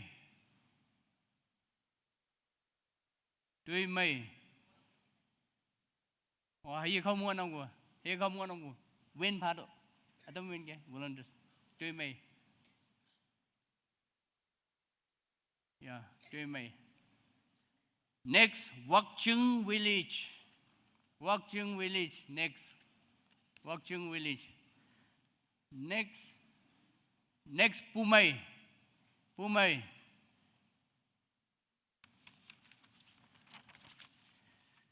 Next, Châu Ha Trừng Nhu.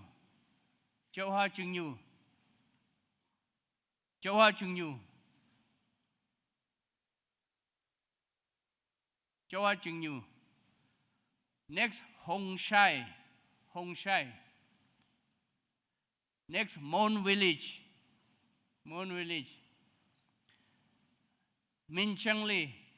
Min Chang Li. Châu Ha Trừng Lân. Châu Ha Trừng Lân. Châu Ha Trừng Lân.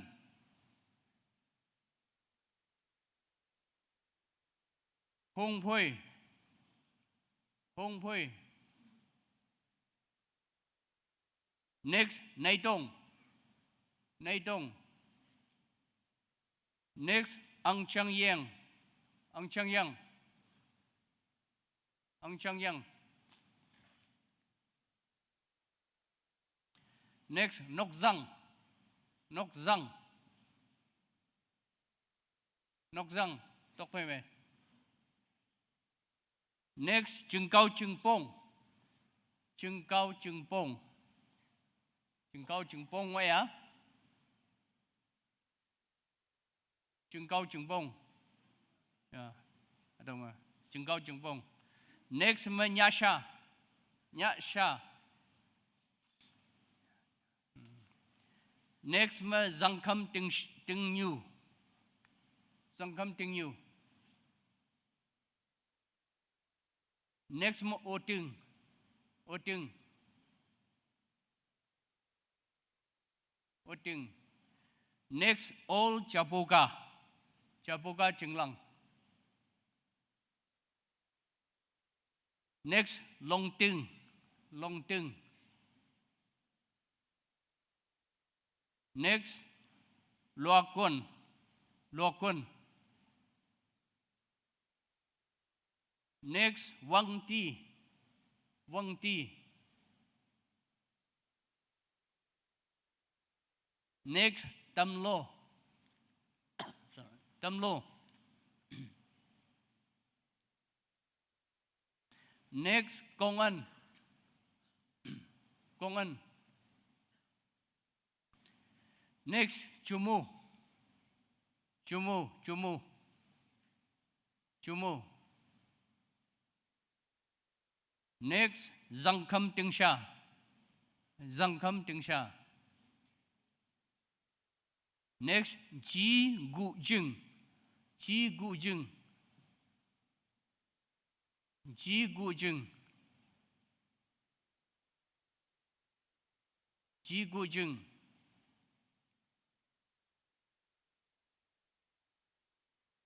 Next, Ti Ching Ha. Totok Ching Ha. Totok Ching Ha. Next, Nhạ Nhu. Nhạ Nhu. Nhạ Nhu.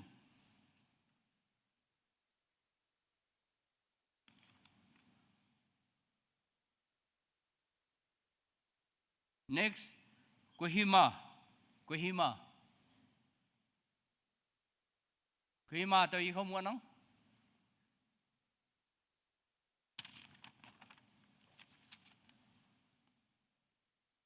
Next, Shua Ching Nhu. Shua Ching Nhu. Next, Tala. Tala. Tala. Tala tôi không muốn không? Next, Desert Town. Desert Town. Next, Long Lâm. Long Lâm. Long Lâm vậy á? Next, Dimapur. Next, Jingha.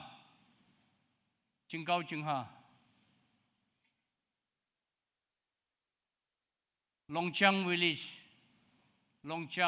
Next, Longchang. Next, Tang Khao Fellowship. Tang Khao.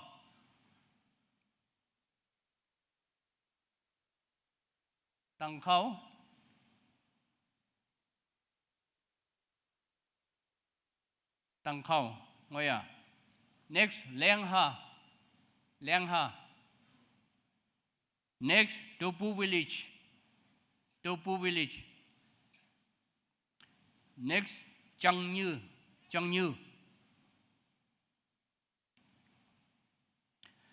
Next, Yanu.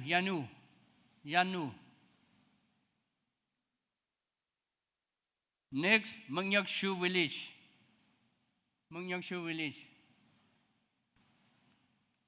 Next, Apoy town.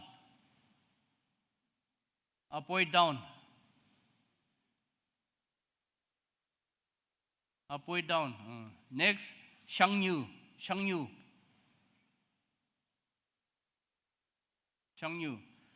Next, Teihtowpu town. Next, Yanpan.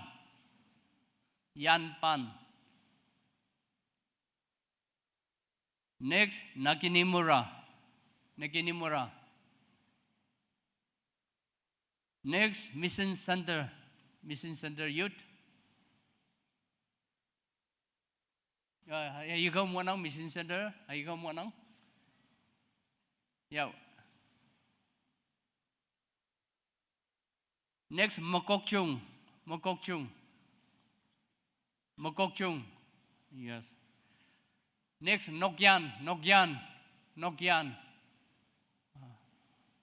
atong mo nang.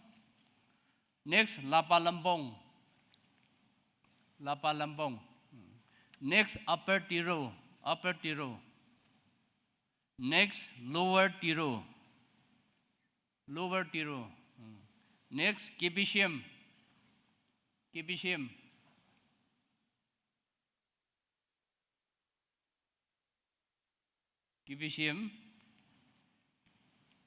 Next, Wapnyu Fellowship. Wapnyu. Okay.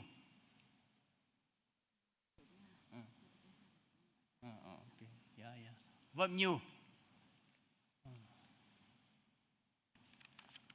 Atau mo pay short ongo bu churches lan, pastor lan. Atam yetau bu ngoya no manda pa bu mu bu. Atam ngoya yak hong bu melak au jing si. Ha. Jing cao jing yu. Pa do jing cao jing yu pa do. Ani atam ngoya.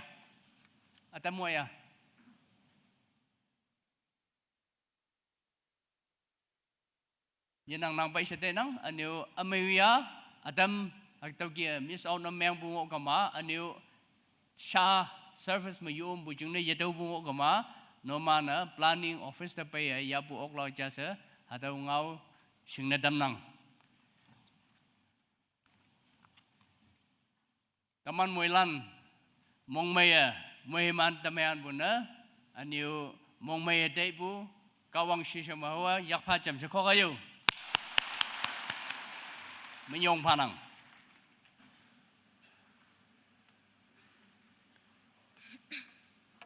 Sa program di ha number D Hemloklak MTC Choir lan di hipak panang.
Hemyong mayalok tambem tisir koyerlandem mong maya nang animinyong fanang kawang ilak pe moy manship. Number E, kawang ngawilak. Number 1, may Old Testament Chenawang Pwa, Associate Pastor Jümpu Bumeinok. Number 2, may New Testament Chenapolem, Associate Pastor Yud Danhai Bumeinok. Sa Nyih hipak fanang.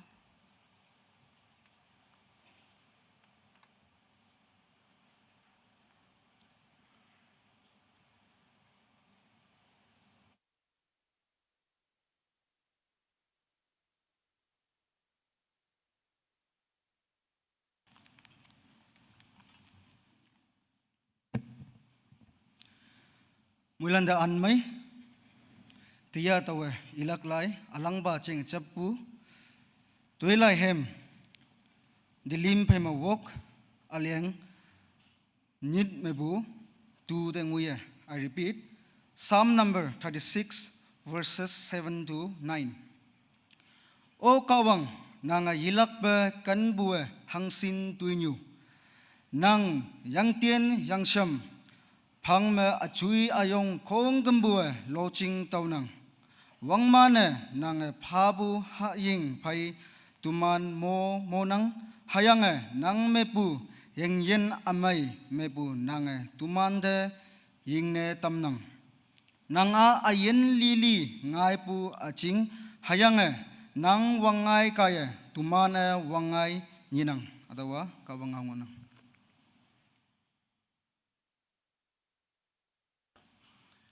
Sa teman bai dau ilak lai alaba cheng chapu pungau mai John apung pan aleng pan Gospel of John chapter 10 verse 10 tau hage inang kubalan kulak cheng ne tuilak cheng ne hayanga meng tamlak cheng ne hai painang imane ayan taulak hayanga hadawa wanguye taulak cheng ne tau pai hadau kawangau nganang kawangau ke teman moilan moy man.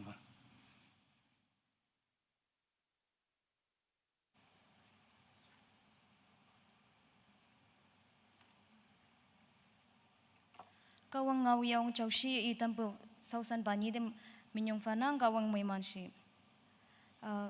Ano yalak pe hem chaya atau me hem loklak chingne hipak yupa kong ni ngonang. Number 1, me District T Addiction Center.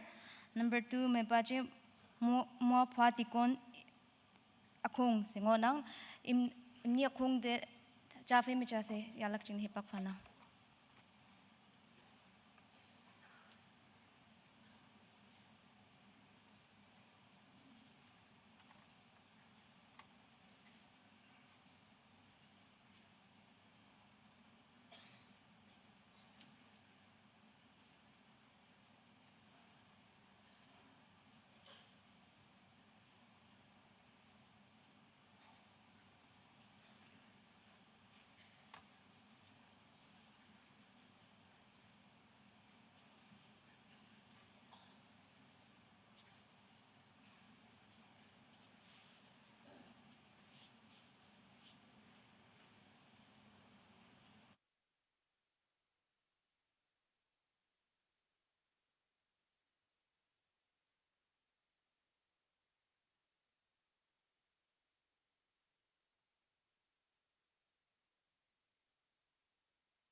Sing high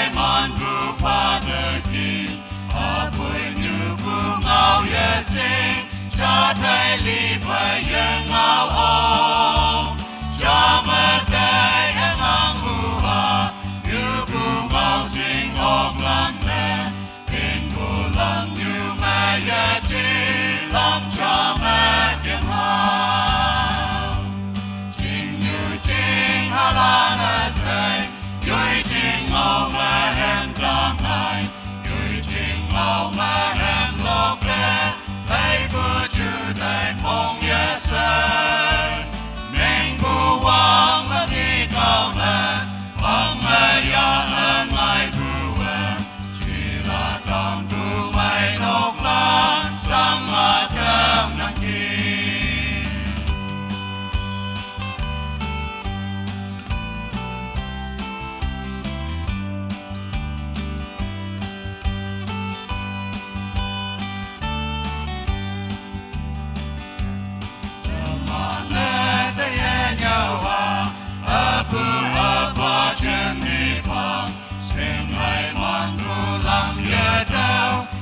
Wang sep se ya sing ba Wang ya ki bang len te di Sep se wang mai bay bu te Yung wan pa da min yung ha Chang bu moi la na Ching yu ching ha la na say Yoi ching mau ma hem ta mai Yoi ching mau ma hem lo ke thấy bu chữ thấy phong ya say mình bu wang tâm đi cao mà wang mà ya ơn ngài bu chỉ là con bu mày nốc lan sang mà thơm nắng kia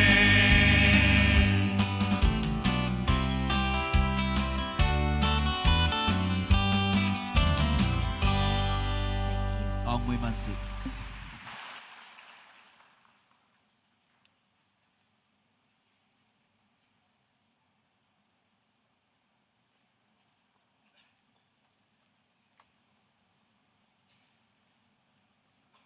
Him yung may lok tambo kong ni de mong may buwan ne minyong pa bacay na tamnang naman may lante kawang e may mansi. Sa kawang ngaw ya apay lak ngo nang speaker pa pay butan ne may lancham siyong ha. Sa konyo pa hipak pa na.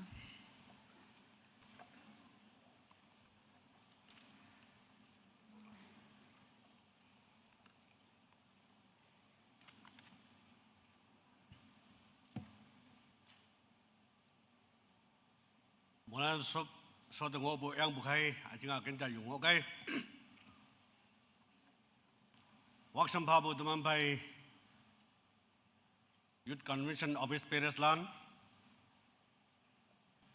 Asia, work some bay angbu teman bay Youth Secretary, non angbu Youth Secretary, jam se Southern Balan, hayang Nyih Balan. Hayang youth paslan na wayang au yinausen tia kawang kamjing yama pai ngonang naman moilan mong mai yanang hayang kawang mukti siwa tamnang awang ne dau hayang tenoksa hayang Konyak Bangjüm bu Krista yayang salam naman da chai tamnang Yashanyali pagkawang teman pai tiang unang suya boy tu nyai bu anang galak setek nang anu jam ngo hua anu jam chai hua hage ko galak setek nang sa kawang ngau hebak hangsin yalak ngonang tauma yiang be kawang mo bu mo he man ya yan la ching na yue shujing ma kawang de yoba tanggeyo sa akong de jadam nang molan so de tan ha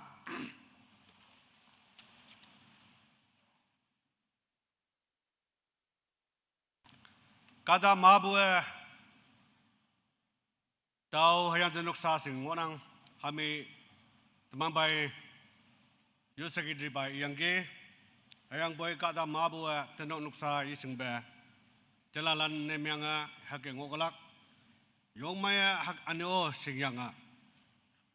Apa nyiklak, aja nyiklak. Tau kia hangkin nyiklak naman hak nyika hak hawan dah hak ngolah jina atau idem nang. Kada adama dawa canang su haya sedek nang. Anu kada adama tau bubeles haya sedek nang.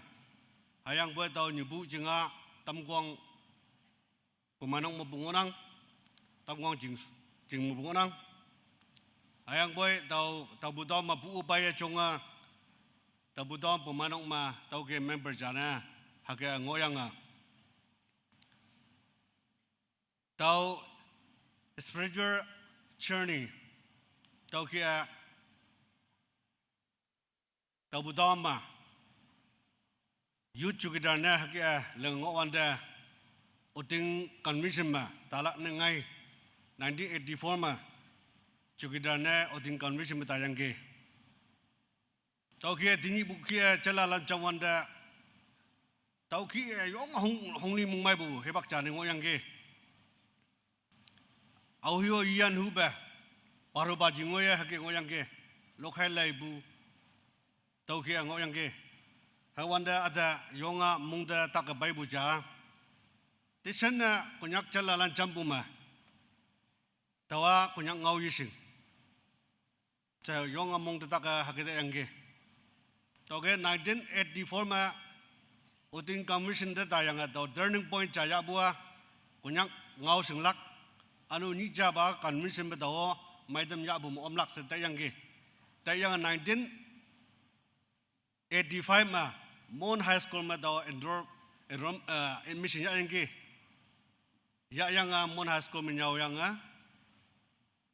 tahu hibak ma 1988 ma daw matric pass ya yangge hado matric asungwan di bu matric yonga tingani bu matric pa buki ajibe share bilana card ni me yang police lana card ni me yang tebasilan card ni me yang ya bu hibak ma tau matric pass yang ke matric pass yang tayang North East India Public Private College and Seminary ma PDS pangbiang beli soyang ke tau ma South India ma Mangalore ma Master of Biblical Study soyang ke soyang Delhi ma ligyang lim ngoyang ke Agra ma ligyang ni ngoyang ke ngoyang kunyak pangjam da tau ki post yang ngai de fa tau interview fa yang ke accounting kam geser se ngai yang ke tau ma interview ba ja yang ke hayang boy tau nyambu ko nyang ngau yising ba ha ke ngo yang ke mon high school ma nyoya boy tau ko nyang ngau gek chanwa asing ngo yang ke tau ki banyak pangjam ma office ma wang beng nga tau ki sausan yang pai ma evangelist ada fa yang ke evangelist post nong bang beng ngango yang ke tau pai ma ano youth secretary fa yang ke yong tau leng dai bu hadau youth commission ma oding bang jam ngi bu hadau leng dai bu hadau pau jing da ka wang da mikti siwa da ngo yang ke oding bang jam ma oding commission da bu kari ma da bu yiji tau bu dam mo bu ya ma da bu janglang ma ya ja ngo yang ke janglang mo anu yam da bu turuk Jingnyuma ya jangu yang ke, turuk jingnyum ya madabu wanglama ya jangu yang ke, wanglam bu udingo yang udingda hake yang ke, hadau au bio jibelak pa 1984 ma hake yang ke, youth secretary fa bu jingda sa kawang de menyung fa sausan na wang bang tu hake sausan yang ke, wang bang tu faima saji acingha refresh melak jingna ano paino lan jingna kunyak chala lan jingna lam epone hadau tau lam cha yamlak jingna sa tayang tono sogo hayem lan teman kada nyet sogo demi hayem nga ya yang Filipina tayang ke ahui o hau buginang ahui o hage ngonang ke si buginang hayang boy Abraham denyek bugi tau hage womung jingda ta bugi Kembuki hake tayang tauma Master of Science and Theology hadau Taitai City ma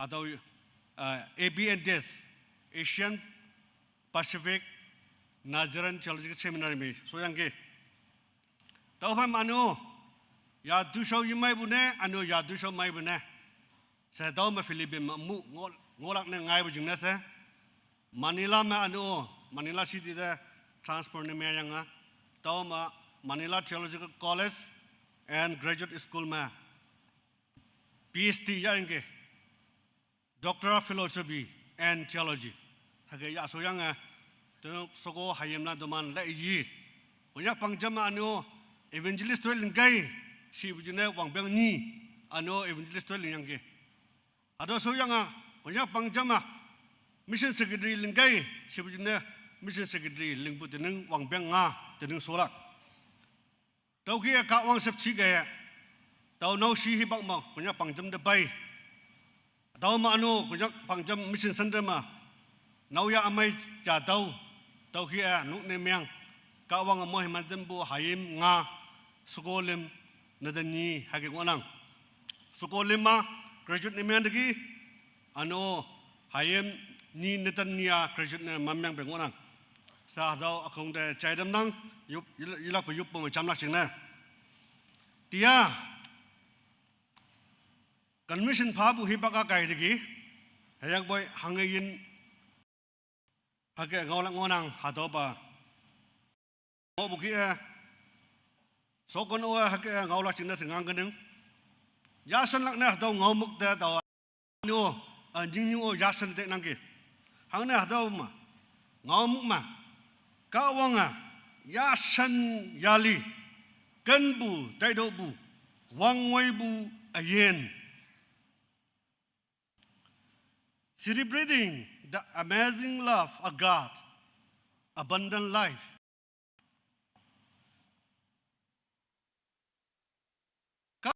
Yashanyali Künpu Teihtowpu Wangweibu ayen hado ngomuk harja nginang. Tau de lai wanda hado lai shibab me lai wanda hado karung nyu lingbu ma wanga bungau lai wanda creation history anu scientist lan science hangi I anu philosopher lan hangi I theologian lan hangi I anu hado scripture ma hangi I hake lai wanda hado wangai ngoi bu ayin hado tolak chingna anu hado de yolak chingna yong chai nang anu yong wan nang anu hado singi ka da chu de ye anu ka da mai hi ye singok lak ba yiji unless you were guided by the extraordinary person yiji ka ma achau ya ha ge to ki guide ni man ka ma hado wangai ngoi bu hado ayin singlak chingna yong wan nang hado ma lai shibab mu ngan nang job lai ma fortima man that is born of a woman is of few days and full of trouble anyu shema bu hado ka ta si buwa hebak ken jab jing na hango nang full of trouble today musang bu bai anu so si yali bu bai ngo nang he commit food like a flower and is cut down, he fled also as a shadow and continue not. Ia jubiang kie, hami biang ngobu jubiang ma adai bukie, hami yaha ado shadow, ado ma shadow ngebu, hami meme sah ado shadow yinang be, ma adai bukie, continue ne jimang be, tau kie ma adai bukie, ngonang saya lai shiba ka ta de ibu ado nginang. Ano book of Ecclesiastes the lai wanda vanity of vanities hangi yiling ya bagarong nyuma janu hai gau yinang janu hai lasting yinang janu hai prophet yinang all is vanity of vanity said the preacher vanity of vanity all is vanity what profit had a man of all his labor which he taketh under the sun wang hi phang mango bu gada lane hangi in hagen ang sanga bunga toiling ya boy cha nu hai ya lak pa yinang all is vanity hango gau yinang Matthew chapter 16 verse 26 nhà ngộ bu cá đông như không có bu nàng chừng này ốc bu nghe ya boy no nàng ya ma bên miệng ma what is the prophet hang cái gầu này miệng là si bu hado mengộ nàng hado mà ano cá đông yang han chapter 4 chapter 6 3 lại one day verse 19 mà nàng abagama bay tàu gần đêm mu nàng lại y lạc nàng bấm kiêng mà bay tàu đâm bấm kiêng mu anh vậy lại y lạc nàng cá đục ya lưng cá đục kia mu lại y lạc hama abagama wang ay ngồi bu ayin ngon hange hange nàng sừng ya lạc si wang ay ngồi bu ayina hange ngồi lạc si hayang boy ya sen lạc na hado menyan ngộ bua Kahwange Yashanyali Künpu Teihtowpu Yashalak na Kahwange toman Künpu Hadau kaye nanga wange ngoibu ayin taulak ngonang Langa hadau Yashanyali Künpu kaye wange ngoibu ayin chang nanga sing yalak ngonang Kadam Yanghan chapter 1 verse 1 In the beginning God created heaven and earth Tao mới sừng yalak hadong unang. Kung wang manda kawanga wang tang hayang karuk nyuling no. Hadawa Genesis existing hadaw ngay wang bu nyoy ma existing myang bu ma hadaw ma science hadaw mengigelak science hang ibu si hadaw Genesis 1 verse 1 ma hadaw dilip buat tao ma universe ti ibu unang universe Hadaw universe hadaw planet cari ibu yuji universe ba hadaw karung nyu kong bude ibu karung nyu wang ma ngobu ano hangin yung una planet ano moon star hangin ngo ya ba kong bude universe ibu nang ano science hadaw ma universe hadaw ngokek lim ngonang hadaw yom ba universe hadaw ran ne myang bu yoglak hadaw system ma myang galak sinang Hadaw system ma jamse ngaibu jamse ngukum naksi wangai ngoibu system hadaw jamse ngukum naksi hadaw universe ilak ngona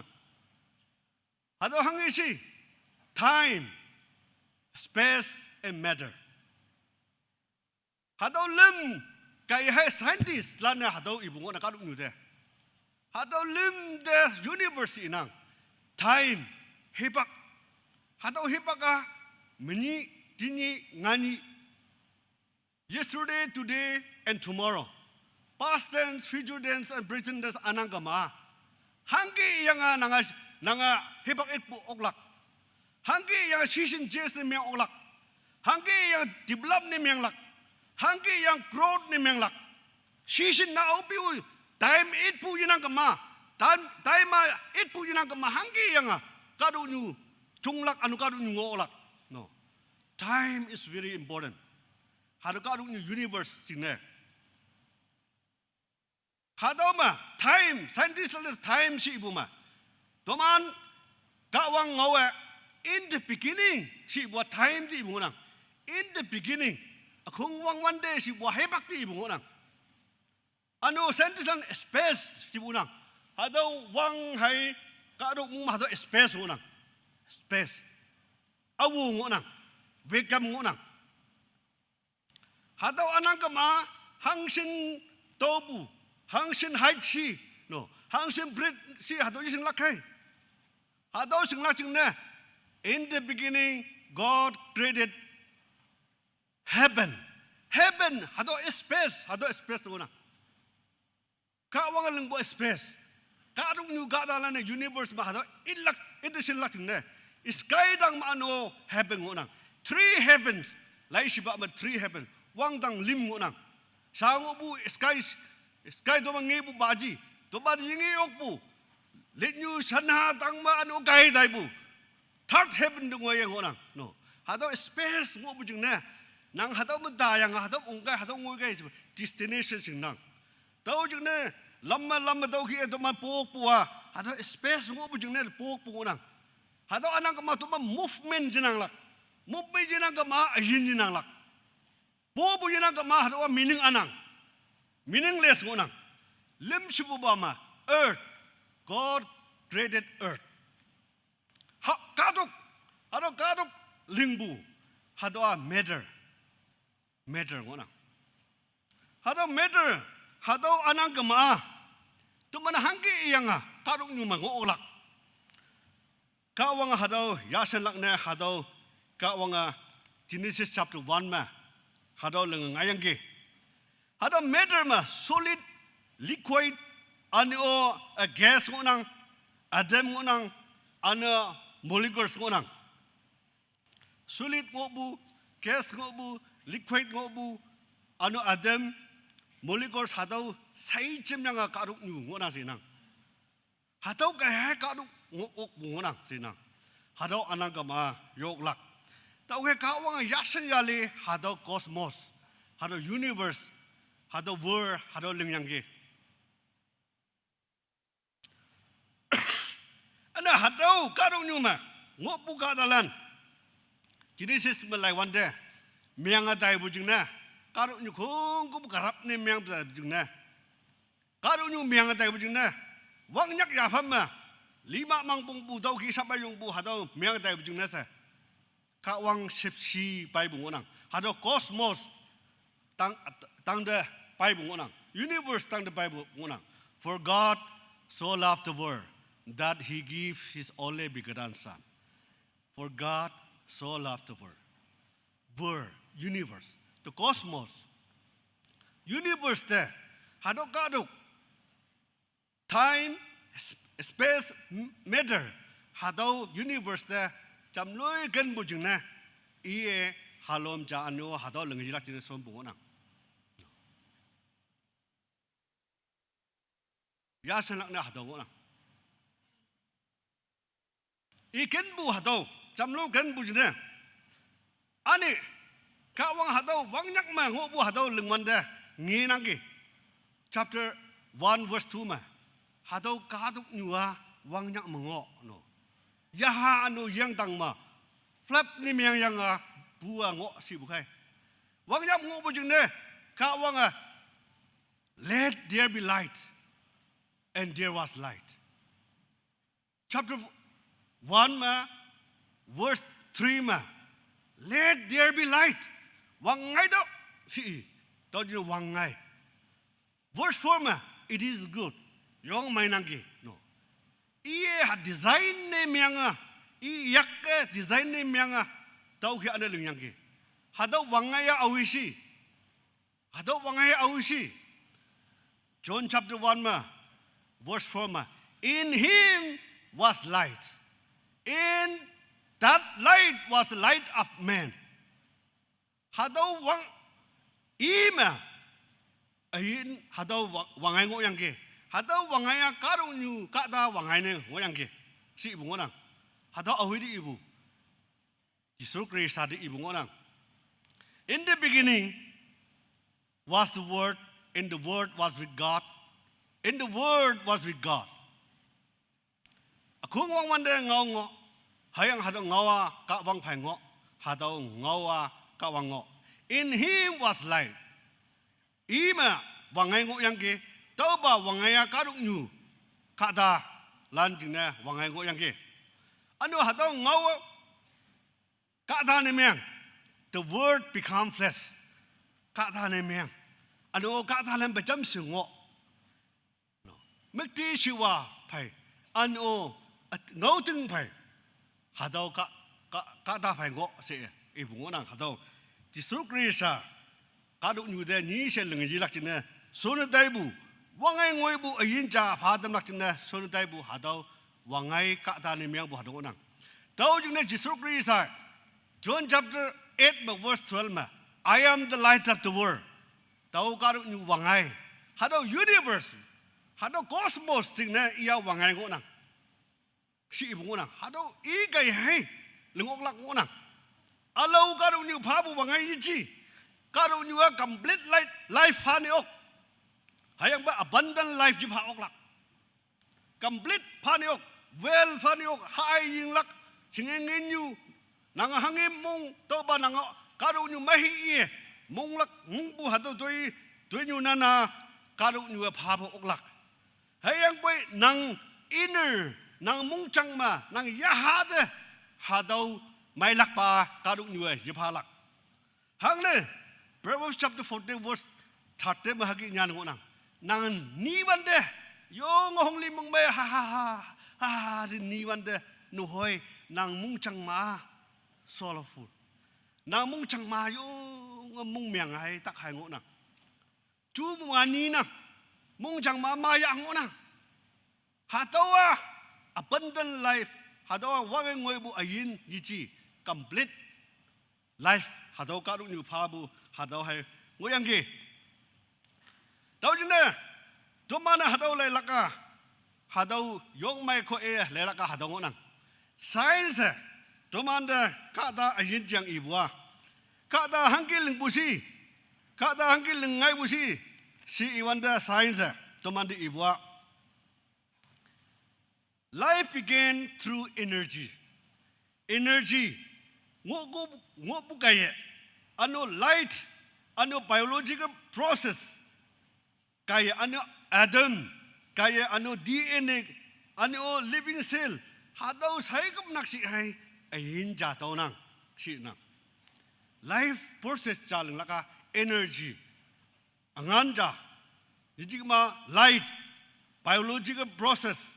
Adam sigma magiging ibu. Hadaw jango na magiging ibu Adam bomb. Sibu Adam. Hadaw ibu nga DNA. Hadaw ja identified ni may ulak ba hadaw. Ano living cell hadaw saygom naksi ayin jango na sinang. Hayang ba gawang ibu hadaw source kong kubwa. Jesus Christ is the source of life. Jesus Christ is a source.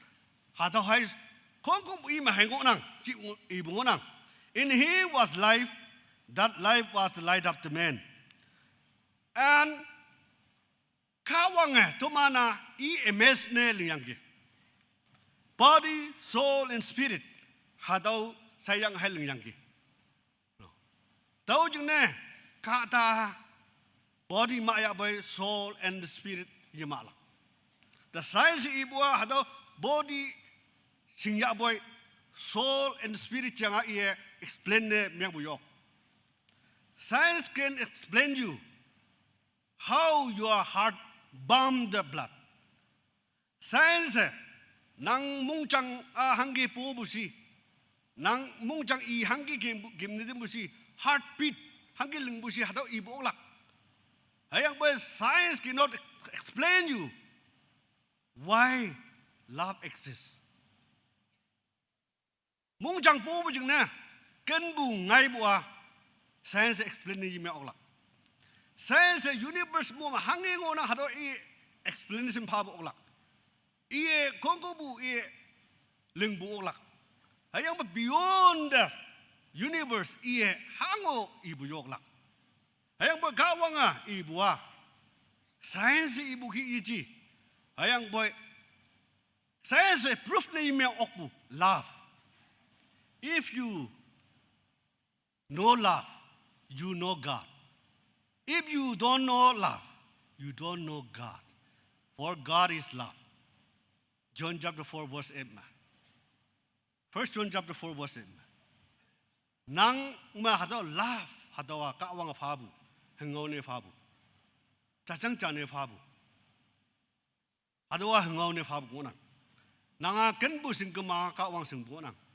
Nang Künpu yising magawang yising sa hadaw lafa tau ki science proof ni mi okbu hadaw ngonang to mar singa ya lak chingna tau khai philosophy lano tau ki mu ibu ngonang philosophy awang ba before Christ ma philosophy ata balan ka da lim ngoyang ke ja Socrates ja i anu nyau tembu I studna bladu anu lim sibu ba Aristotle.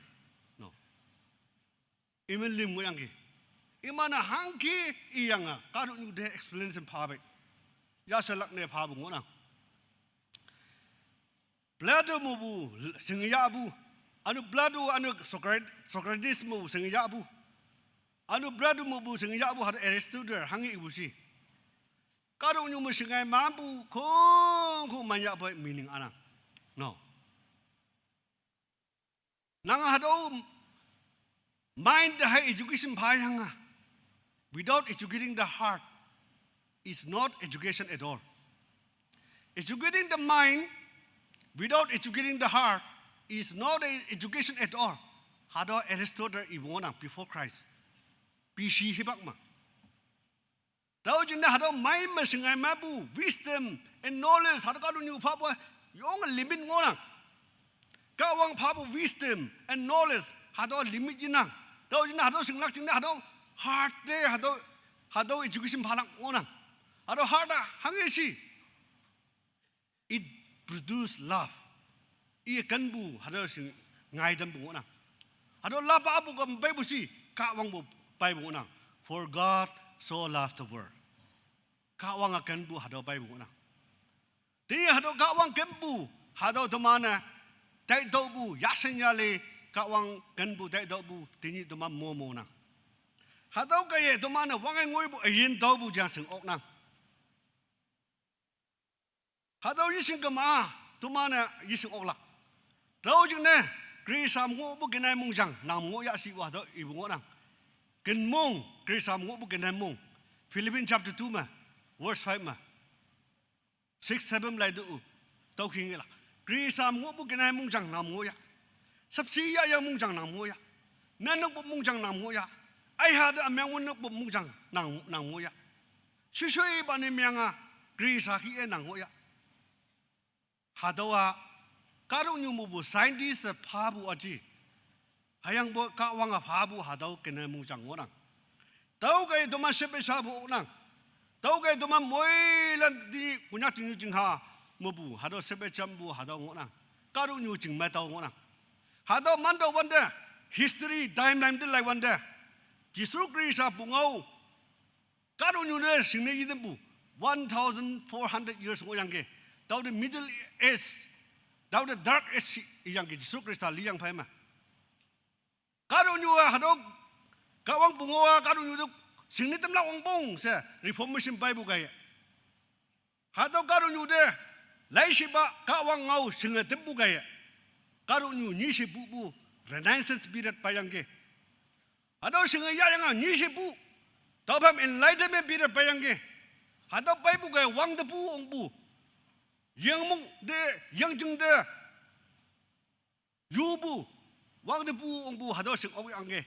18th century ma 19th century ma la se karung nyua modern nemian de se modern era hado ngayang ge tiji 21st century hado bungo amai payang phai ma wang biang 600 years hai running ona hado mung hangsen advanced dai busi tiji 21st century ma digital system hado revolution hado ngona ano hado smartphone ano AI hado yung advanced type mo na no kada le mabu hado da ating lakbu hado 18th century ma au be wang de bu ke mya boy linyu de ong lak chung ne dai siang ong ya boy iman karu nyu bewin bu hado pungao ngo nang hado Germany European country European continent Kahwang pewin bu jing na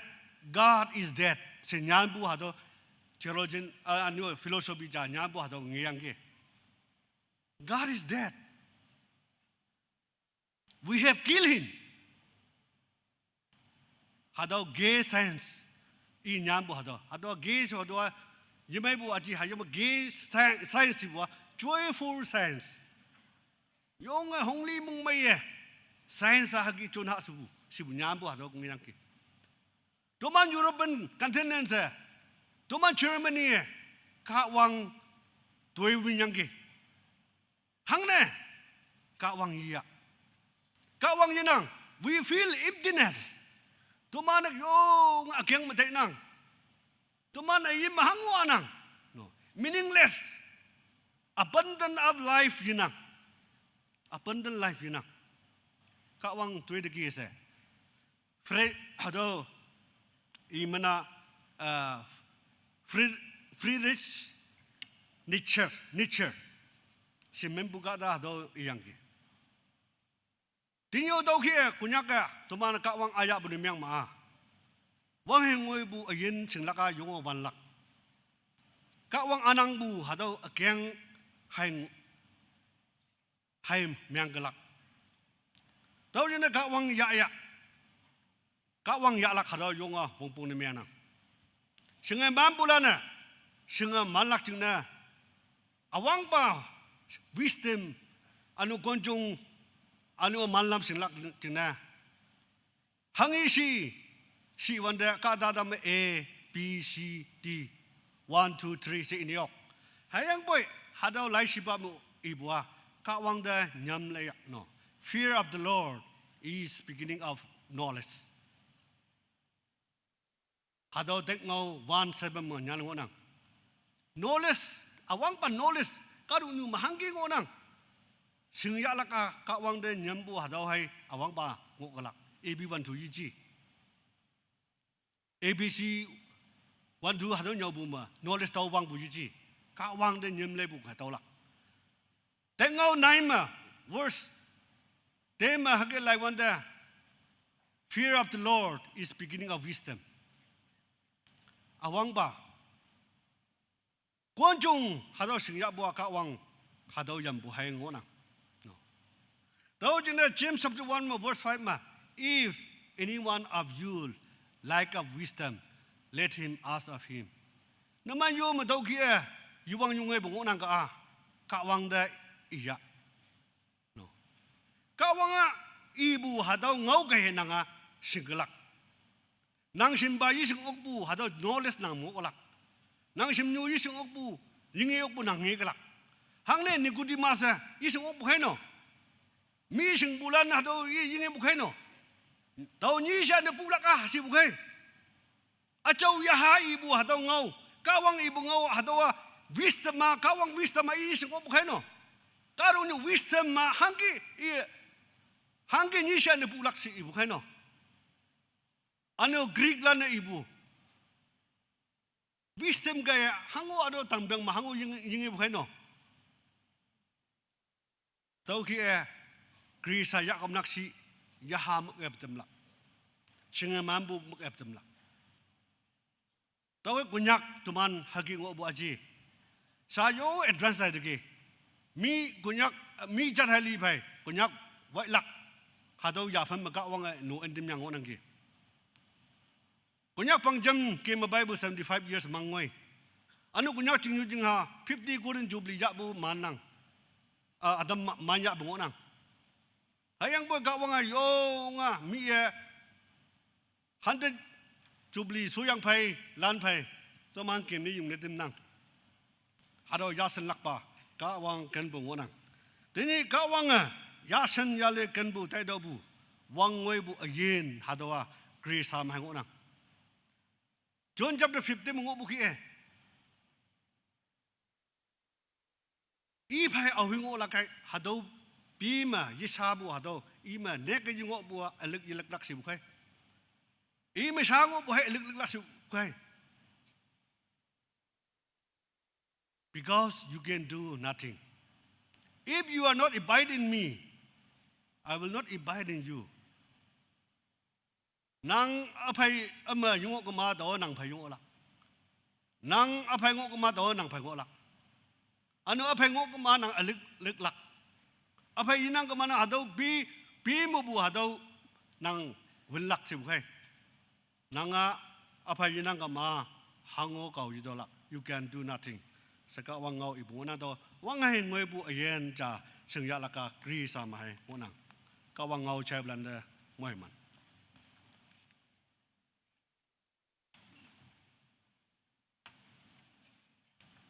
Kawangaw yung may nyaw tambur Reverend Dr. Pungpa Konyak, Mission Secretary KBPP de mong may po ane minyong pa po China damnang kawangan ng ayin hitoy show de ilak pe moy mansi. Sa toy show lock him number 341 ebatan kay.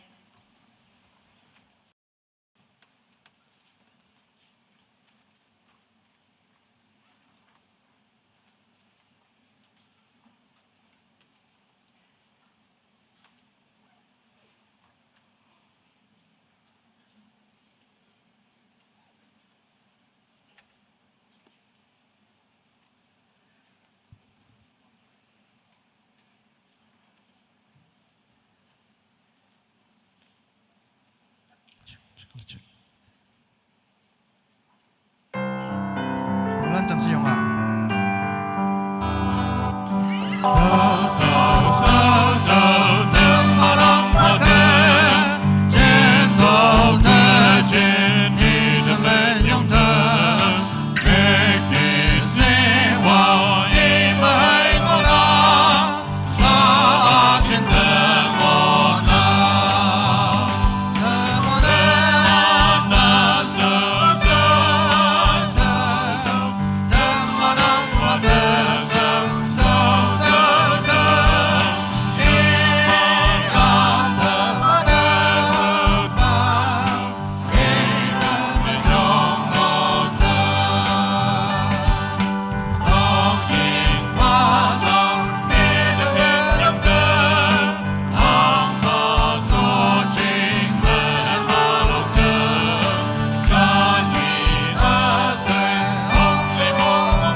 Sa teman fei tuita me yoplak cing ne pace pule pastor Mon Village Bumeinok te hipak fanang.